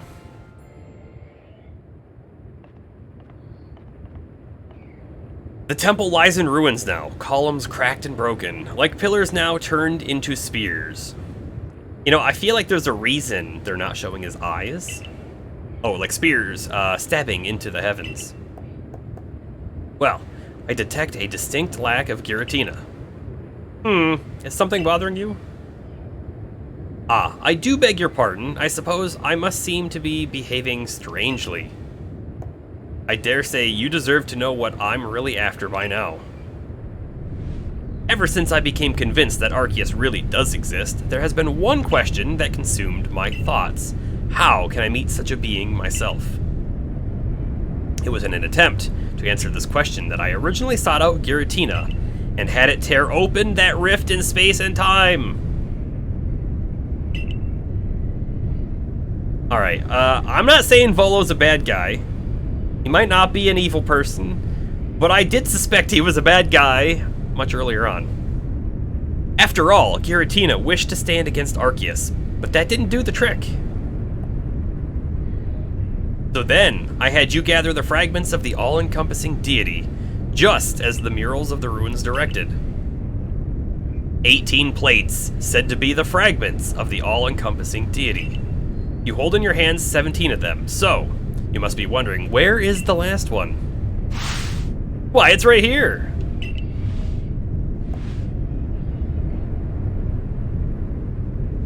Oh, he's gonna rip off his outfit. Look at that hair!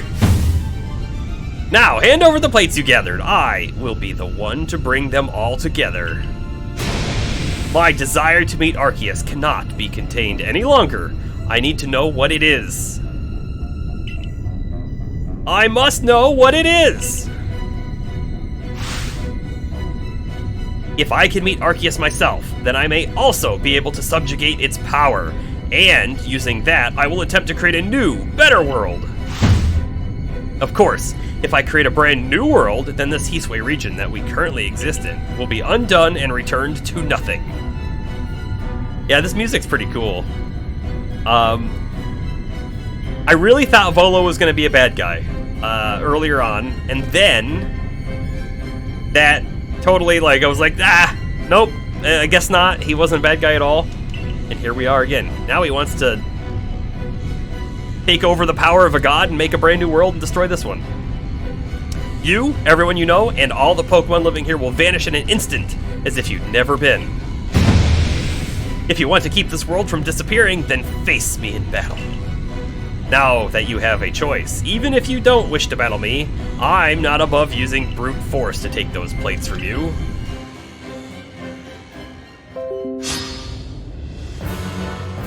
Pokemon wielder Volo challenged you to battle. What really sells it, though, is his hairstyle. It's so ridiculous. Volo sent out Spirit Tomb. Now hold on, isn't that ghost type? That's not good for me. Oh, but fairy is good. Hey, I never noticed this, but Spirit Tomb looks like the Wisp Rock. That's definitely connected somehow.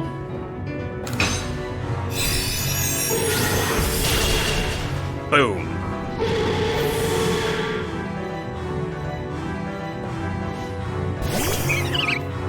Roserade. Get a hit in. Don't poison. Oh, and super effective too. That's not good. Sorry. Little bug just landed on me. Little tiny fly. Well, there goes my Gardevoir. That's real bad, but Ninetales should be able to clean up.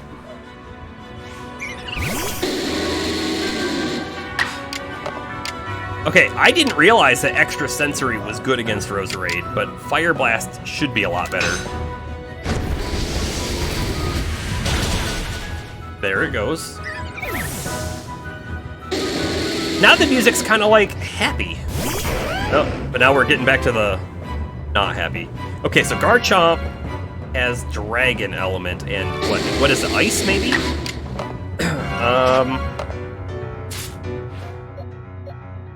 Yeah, Gardevoir would be great.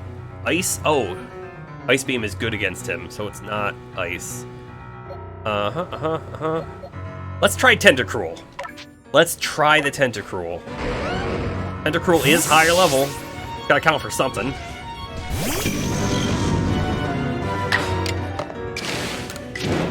Normal style Ice Beam, please. Dragon Ground.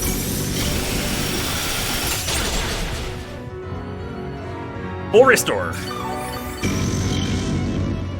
Alright. Now we know if I do a strong style, I'm gonna wipe out Garchomp.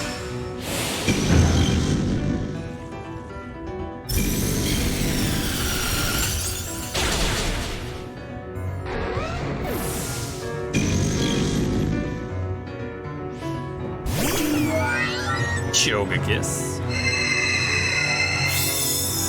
Okay. So this is where we might want to consider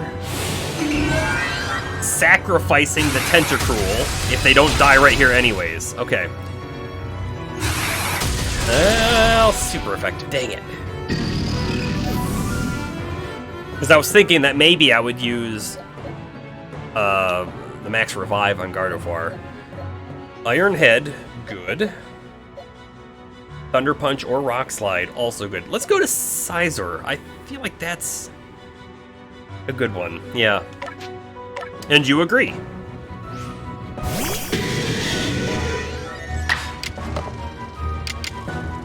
Ah, and we're gonna get 2 attacks in, which is perfect.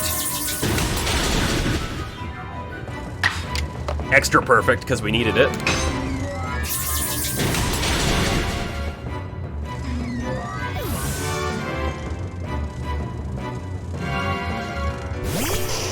Ooh, Arcanine. And we've lost our water move. And fire's gonna destroy the Scizor. Okay. Yeah, this is Machamp time for sure. He's only got 2 Pokemon left. We might not even need to use a Revive. But it might be close. We're gonna find out real quick. Let's see. I think if we do an Agile... Yeah, Agile Mach Punch to start it off with.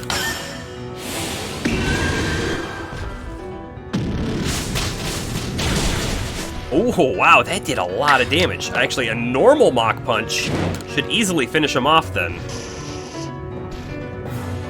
But why even risk it when I could just Drain Punch him? There we are.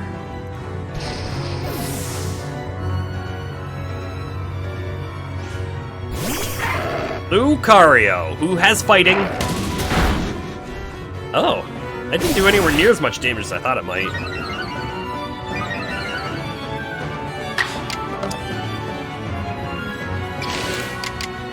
Yeah, you know, this Machamp has actually been a fantastic addition to my team.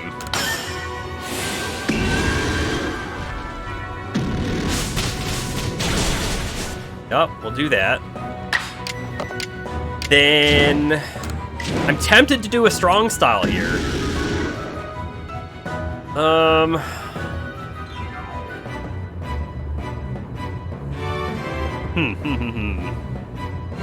Nah, let's do a normal.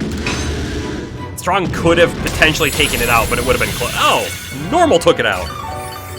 I didn't expect that.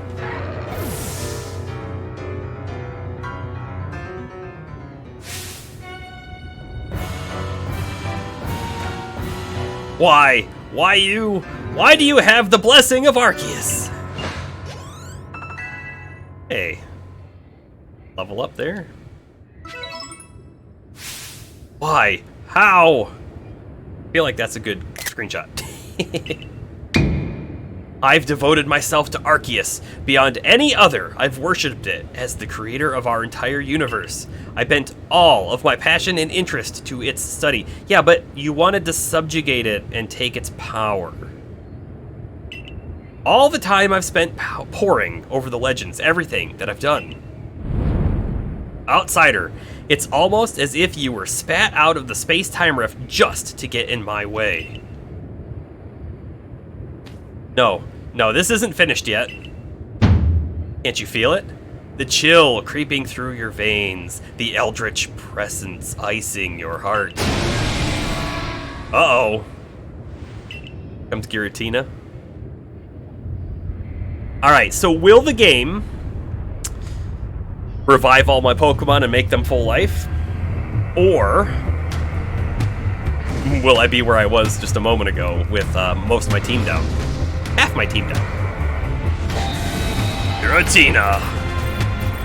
Okay, Giratina does have legs. It is still kind of snake-like, though. Giratina, strike her down!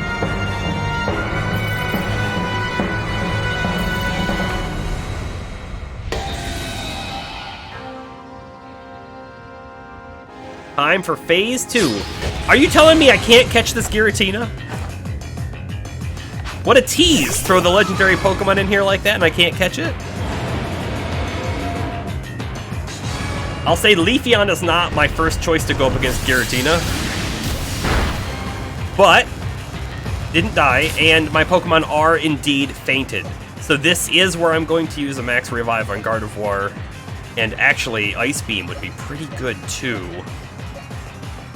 The other thing too, Leafeon, I'm not going to get to use it, but Mimic could potentially be good against Giratina here.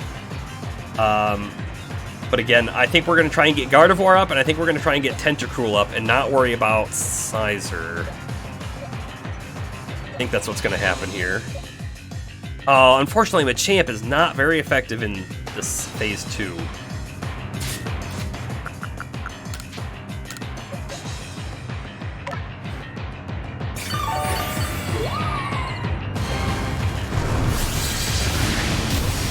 Dragon Ghost, it'll be a pretty big threat. This is the hardest part of the fight. Yeah, I assumed this was going to be the hardest part of the fight. And we are unfortunately going to sacrifice our Leafeon for the good of the overall team.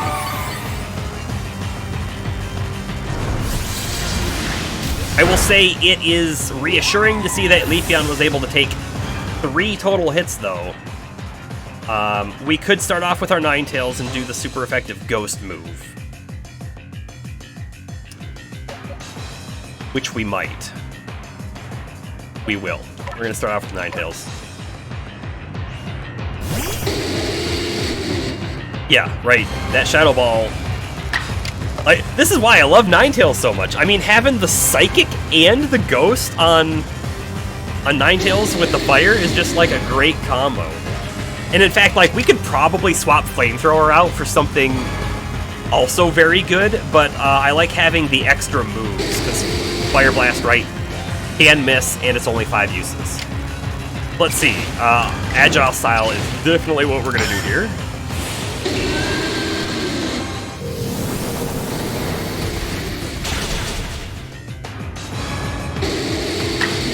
And I do not believe we're going to want to get hit twice in a row, so we're going to do normal Shadow Ball. There we are. That's some good damage. Yeah, we're going to get hit twice in a row anyways, aren't we? That Earth Power does a lot of damage to Ninetales. A lot. There she goes. There she goes. I should throw out the Gardevoir. However, I want to use the Tentacruel. If our Tentacruel can take out the Giratina, it's going to get a lot of XP.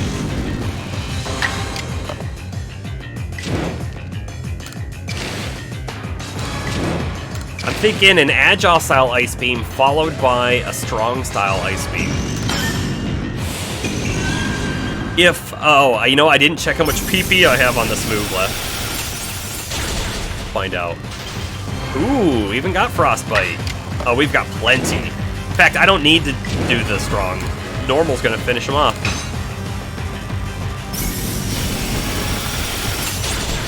Look at that.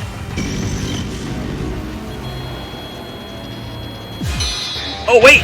Oh, no! It's not over yet! Frenzied Giratina. Oh, okay. Now it doesn't have legs, and it makes so much more sense. Alright, that did a lot of damage. I assume our Ice Beam is still very good.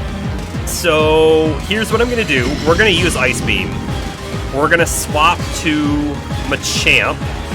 And we're going to let Machamp take one for the team while I revive up the other guys. So we're going to do a strong style Ice Beam, I think, here. Yes. Oh, the Obscure, of course.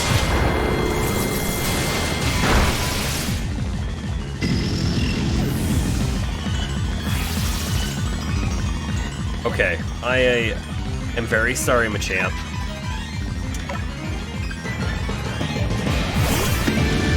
But you're gonna be a punching bag. Gotta get the Ninetales up.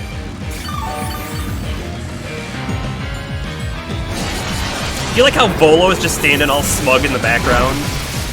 He's like, ha ha, look how strong I am, even though he has really nothing to do with what's happening now. I mean, the Giratina is just kind of doing its own thing. We also might want to get the Tentacruel back up. I think we do, because the Tentacruel will do two things for us. It will give us another Pokemon to take the fall if we need to use more revives, but also, it's not going to do terrible damage either, so we could use its Ice Blast. And we get an attack. I could revive one more. But you know what? I think a Rock Slide would probably be better here. Let's go ahead and just get an attack in. Do some damage. This Obscure is going to be really bad for us. Oh, look at that. Look at that.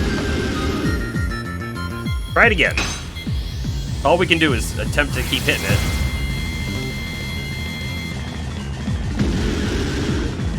Hey. Oh, no longer obscured. Oh, but now he's gonna be obscured again. Oh wait, he didn't get obscured. You know, that move that does the obscuring, if we mimicked it on Leafeon, I mean, it wouldn't be the end of the world. Let's go ahead and do a Rock Slide, though.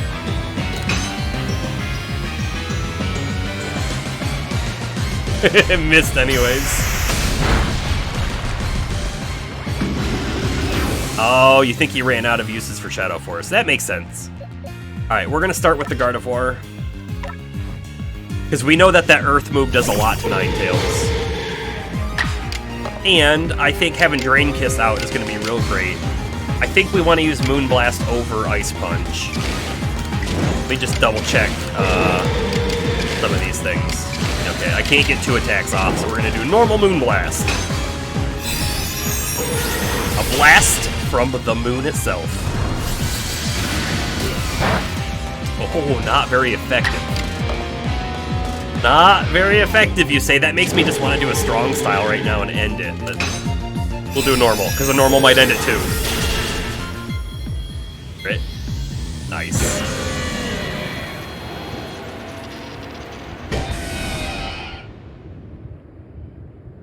You finally beat Giratina. Not as much XP that time. Well, I guess we fought less Pokemon.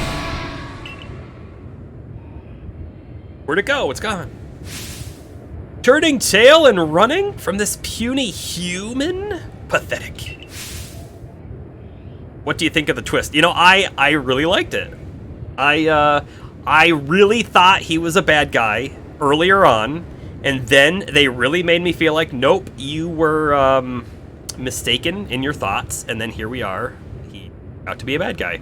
I also thought Commander Komodo and like the whole Galaxy team were gonna end up being bad guys too, and then you kind of think they are, right? And then you gotta go fight them, and Benny's a freaking ninja, but then turns out actually no, they're not really bad guys. They just are taking excessive action. I was the one to feed you the power you needed so that you could take on Arceus.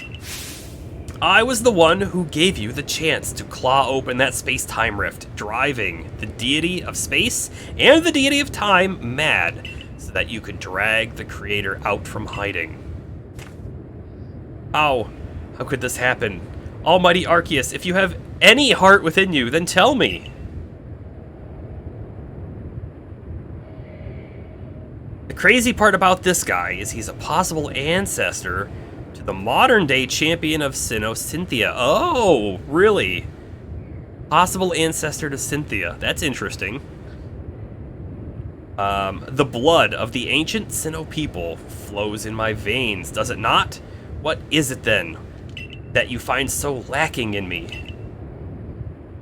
Do you mean to tell me that this world doesn't need to be remade?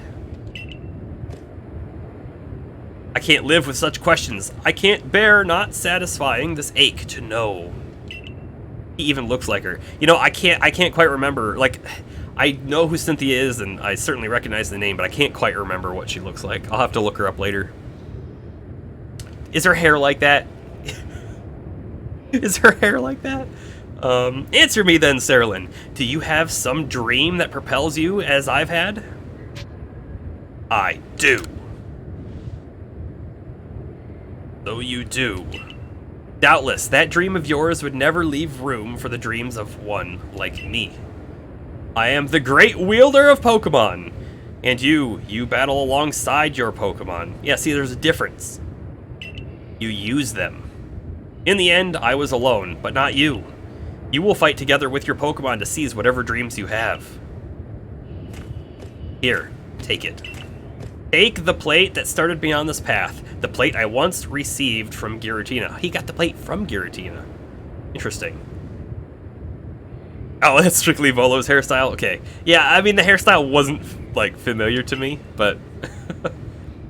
My journey is over. My story ended when I lost to you. You received the spooky plate.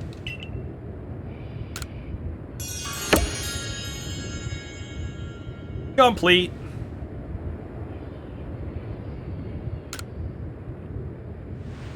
I suppose now you've gathered all of the plates said to exist in this land of Hisui. The Celestica flute has become the Celestica, the Azure flute. It looks very difficult to play. How about that? So that's it. The Azure flute, huh? It comes to you? So Arceus wishes to meet you, of all people. You had to be the one. Is that why you were brought to this world? Gah! I have no desire to watch from the sidelines as Arceus comes to you. But I absolutely cannot accept a world in which you would ever manage to defeat Arceus. Someday, I'll solve every riddle in the legends of Hisui's Pokemon. And on that day, I'll stand before Arceus at last. No, I will conquer it. No matter how many years, how many decades, how many centuries it takes me. Centuries? He, thinks he can live that long?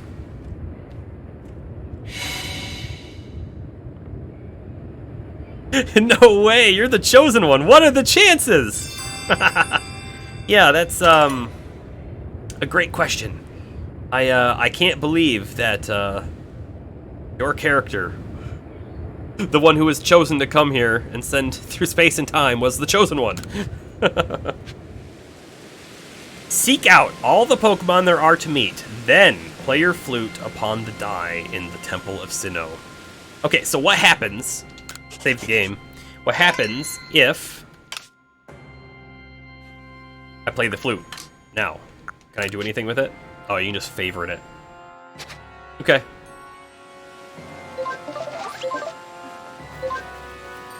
Sounds good to me. We'll come back. Oh, would you like to play the flute? Yes, I'm sure it's not going to do anything until I catch all the Pokemon.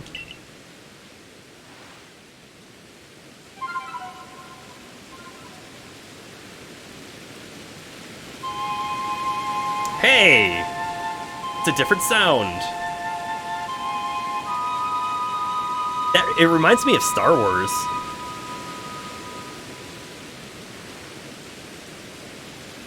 Aw, nothing happened. I'm not the chosen one, Bomber. A message appeared on your ARC phone. Seek out all the Pokemon. Yes, we already know. Okay. We will be seeking all of the Pokemon. It does have Star Wars vibes. Yeah, it sounded not like any of the main necessary themes, right? But it did sound a little bit like some of the undertones on some of the songs.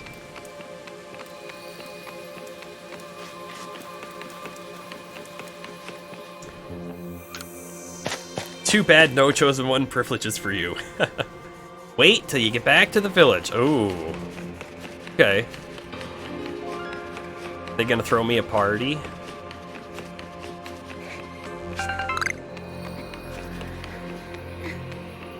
Now, if I was Volo and I wanted to be even more of a bad guy, I'd go back to the village and then tell them how it was really the main character who opened the thing, and he just witnessed me communicating with Giratina and how evil I must be. Because they would totally buy it. I mean, they already kicked you out of the village once before.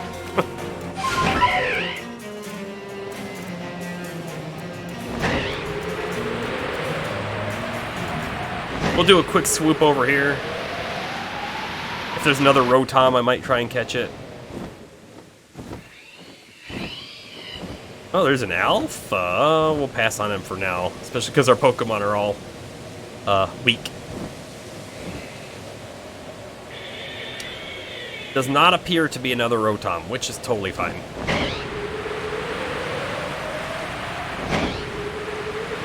The tune the Azure Flute plays as part of the opening theme for the original Gen 4 game. Oh. How about that?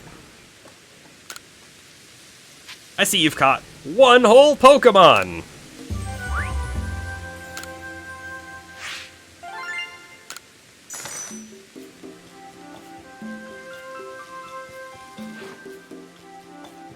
New observations! Yes, let's actually take a look at our observations, because I will be interested to see... Oh. Well, I was expecting to see Giratina show up in this list. Didn't.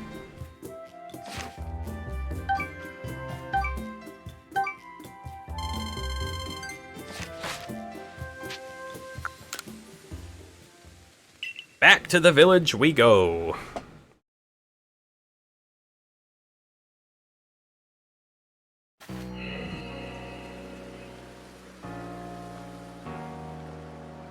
And Mr. Mime, filling in the same spot as always.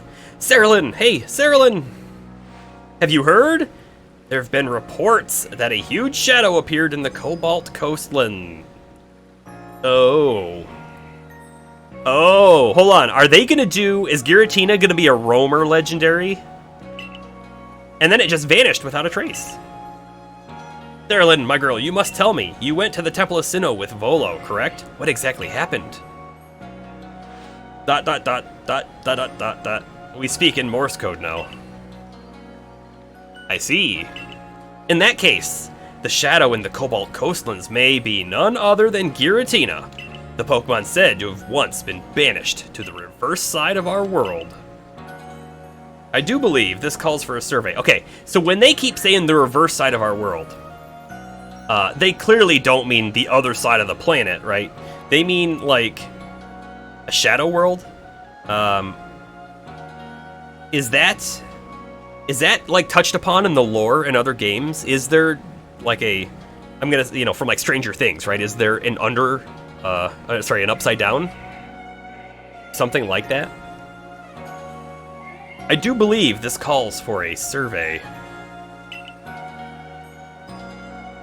Right, Bomber, we were on the same path. No, Giratina's, okay, not a roamer, not hard to find. Check the only cave you haven't been to. Oh wait, there's one cave I haven't been to? I've been to quite a few caves. You might have just missed me going there.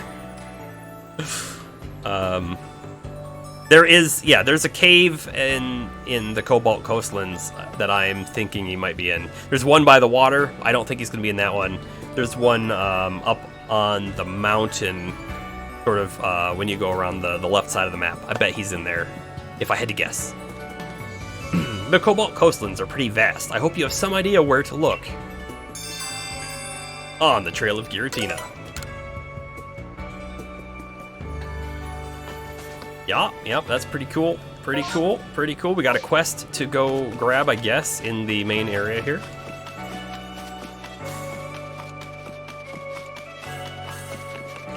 You know what I didn't do? I didn't take a screenshot while fighting Giratina. What's wrong with me?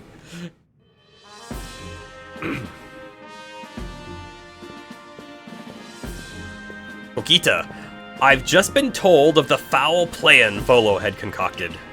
Where? Where did you learn it? Like, I haven't even told anyone yet. Or I just told someone. Well, think no more on that scoundrel. Just another tale of passion burning too bright and consuming its bearer. That is what happens if you allow it to. But what of you? Are you making progress with your, what you call your studies of Pokemon? Surveying, was it? It's going alright. Indeed. Well, Heatwave still holds more fascinating Pokemon. Shall I speak to you of one of them? Which Pokemon would you like to hear about? Oh, wait, are these like new legendaries? Tornadus, Thundurus, and Landorus. Let's hear about Thundurus. Now, Thundurus, as it flies around, it fires bolts of lightning every which way. When a rainstorm lashes the Cobalt Coastlands, Thundurus may be about.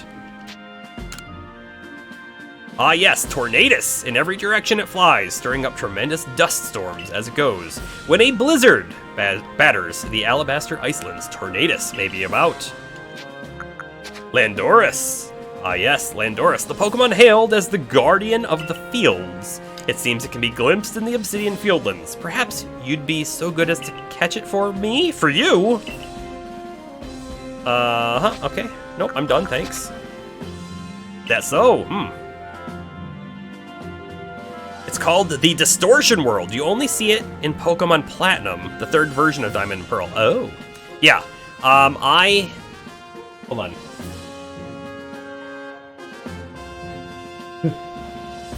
Let me show you something.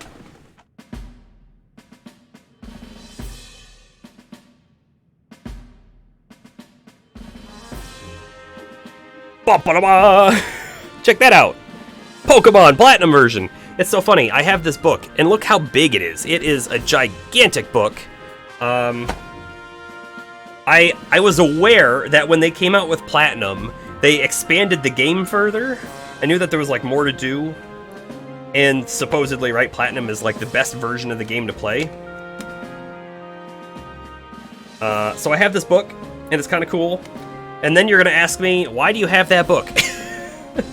and I'll tell you. So I worked at GameStop for like 6 years or something. And here's the thing: when GameStop has strategy guides, and here's the thing: GameStop is like way different today than it was when I worked there. They didn't sell like statues and toys. You know, it was just games when I worked there. But when they have like a book like this that is situational, I mean, the game had been out for a couple years at that point. They don't need, no one's buying the book. What they do, if you can see that, I'm gonna try and put it in close. It says it's worth a penny, $0.01. It's called pennying out. Any of the merchandise that they couldn't sell, it would penny out, and then the employee, it basically was going to be destroyed, or the employees could take it if they wanted to. So I took it. So I have a collection of strategy guides sitting on a shelf over that way. I'll tell you, it is one of the Pokemon games that I considered playing multiple times, and for whatever reason, I just never got around to it. It might be one of the ones, if I do a couple of the retro sort of emulator games on stream, it might be one of the ones we do. In fact, we might just go sort of with the third gen, I say third gens, I mean the third version games. I might go Crystal, and then I might go Emerald, and then maybe we'll go Platinum, something like that. That would be kind of fun, I think. Do a third version, like, run through. And I guess if I do that, maybe I would have to start with Yellow. Maybe. I know not why these three have chosen to show themselves. Perhaps the cause lies with the space-time rift, or simply with their own whims. I suppose their stirring up storms and casting bolts of lightning may trouble you aplenty, but nature has need of such things. If you wish to know more, you'd best study the Pokémon for yourself. When you've completed entries in your Pokédex for Landorus, Tornadus, and Thundurus, come and speak with me. That's cool.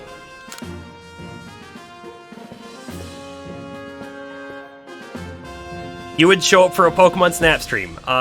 Okay. So, I played Pokemon Snap on the 64, like, to death, way back when. I wouldn't be opposed to playing it again. However, Bomber, I haven't played it, I have it, because my wife played it, the new Pokemon Snap. So, if we did Pokemon Snap, I think I would do the new one, and then, depending on how much fun we were having with it, maybe we would go back and check out the old one. And actually, I know that the Nintendo Switch Online has Nintendo 64 stuff in their retro catalog. Maybe they have Pokemon Snap in there. If they do, it would make it real easy to play. I wouldn't even have to like get an emulator or anything. Oh yeah, don't type while driving. Yeah, oh, the new one. Perfect. I have it. I have it.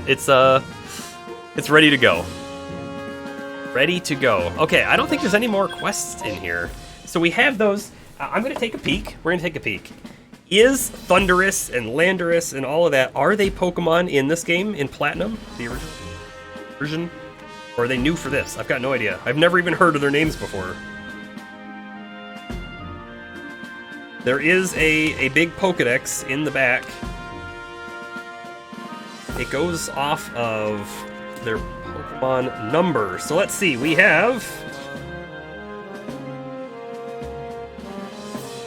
in the back, I don't know if I can even show this very well, but we've got Rotom, and then we go Uxie, Mesprit, and Azelf. We've caught all three of those.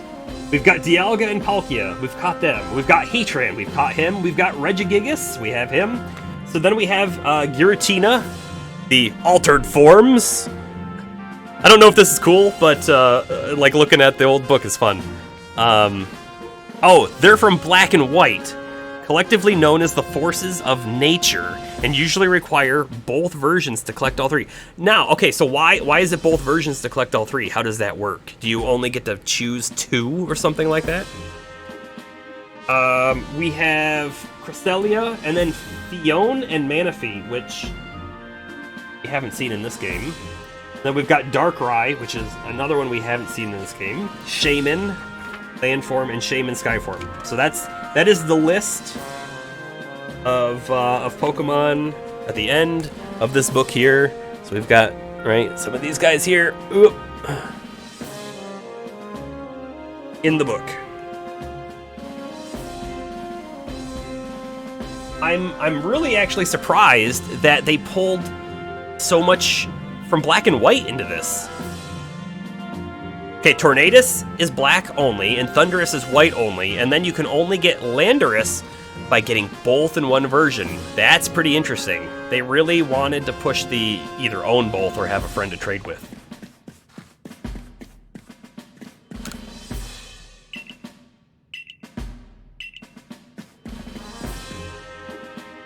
Hey, wait, whoa, I just talked to her randomly. I saw all these people in here and figured I'd talk to one person, and now she has a quest for me.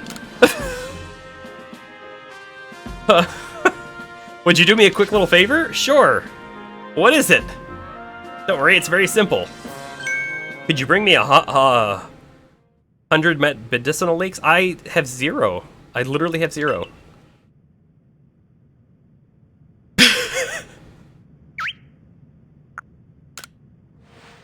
These leeks are well known for growing practically all over the region. They're also called Wayfarers' friends. Knowing you, I bet you could gather 100 of them in your sleep.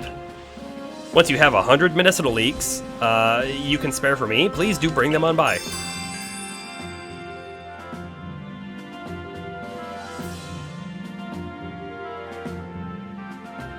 Here, oh yeah, here you can get all 3 in this game. RPG hint, talk to everyone. Well, that's the thing. Like, I have, I guess, talked to all of these people before. I haven't necessarily talked to them again after doing story elements. And I turned a quest in for her, and I never came back and talked to her again after that quest. Yeah. So yeah, I guess I'm gonna have to talk to more people just to ensure that we don't have any other quests hanging out around. But yeah, you know what? Okay, so we're gonna hit the save button here on this game. And we've been going for over 4 hours. I think this is gonna be a great spot to stop, right? We got through another great part of the story, probably the last main part of the story other than getting these, I guess no, we got more, right? We still have to get all the way up to Arceus, so there's definitely more story there. But we've done a lot of work today. We got our Pokemon leveled up, we did a lot of battles, we did some catching of... well, we didn't do a whole lot of catching, we did a little in the beginning. If only there was a questy for this game like there is for WoW. Yeah. Okay, and the warning, catching the forces of nature is not easy in this version. They're like Heatran and Cresselia, where you have to knock down their shield and then battle to catch them. Okay. Hey, it's fun game mechanic. I do like that. Yeah. So anyways, I'm gonna go get dinner, take a little break, probably probably take a walk maybe with my dog or something, and then I do believe I'm gonna get back on and stream a little bit later tonight on the WoW Classic. So I really appreciate you guys here. I hope you enjoyed seeing the Giratina fight from my perspective. I didn't know it was coming. I didn't, you know, I think I started to expect Giratina was going to show up, but I didn't expect it to happen anywhere near that soon. I thought we had a couple more quests to go, like maybe 5, but there it was. We did it. And not only that, but we lost Pokemon and we had to use max revives, but the fight itself went pretty well, I thought. So that's where we are. Really appreciate everyone coming around and hanging out, and hope you come back for the next stream, the next WoW stream. We will probably plan to play Pokemon again on Monday. So if you want to come back on Monday, that's fine too. We'll see you then. Brooks Rain signing off.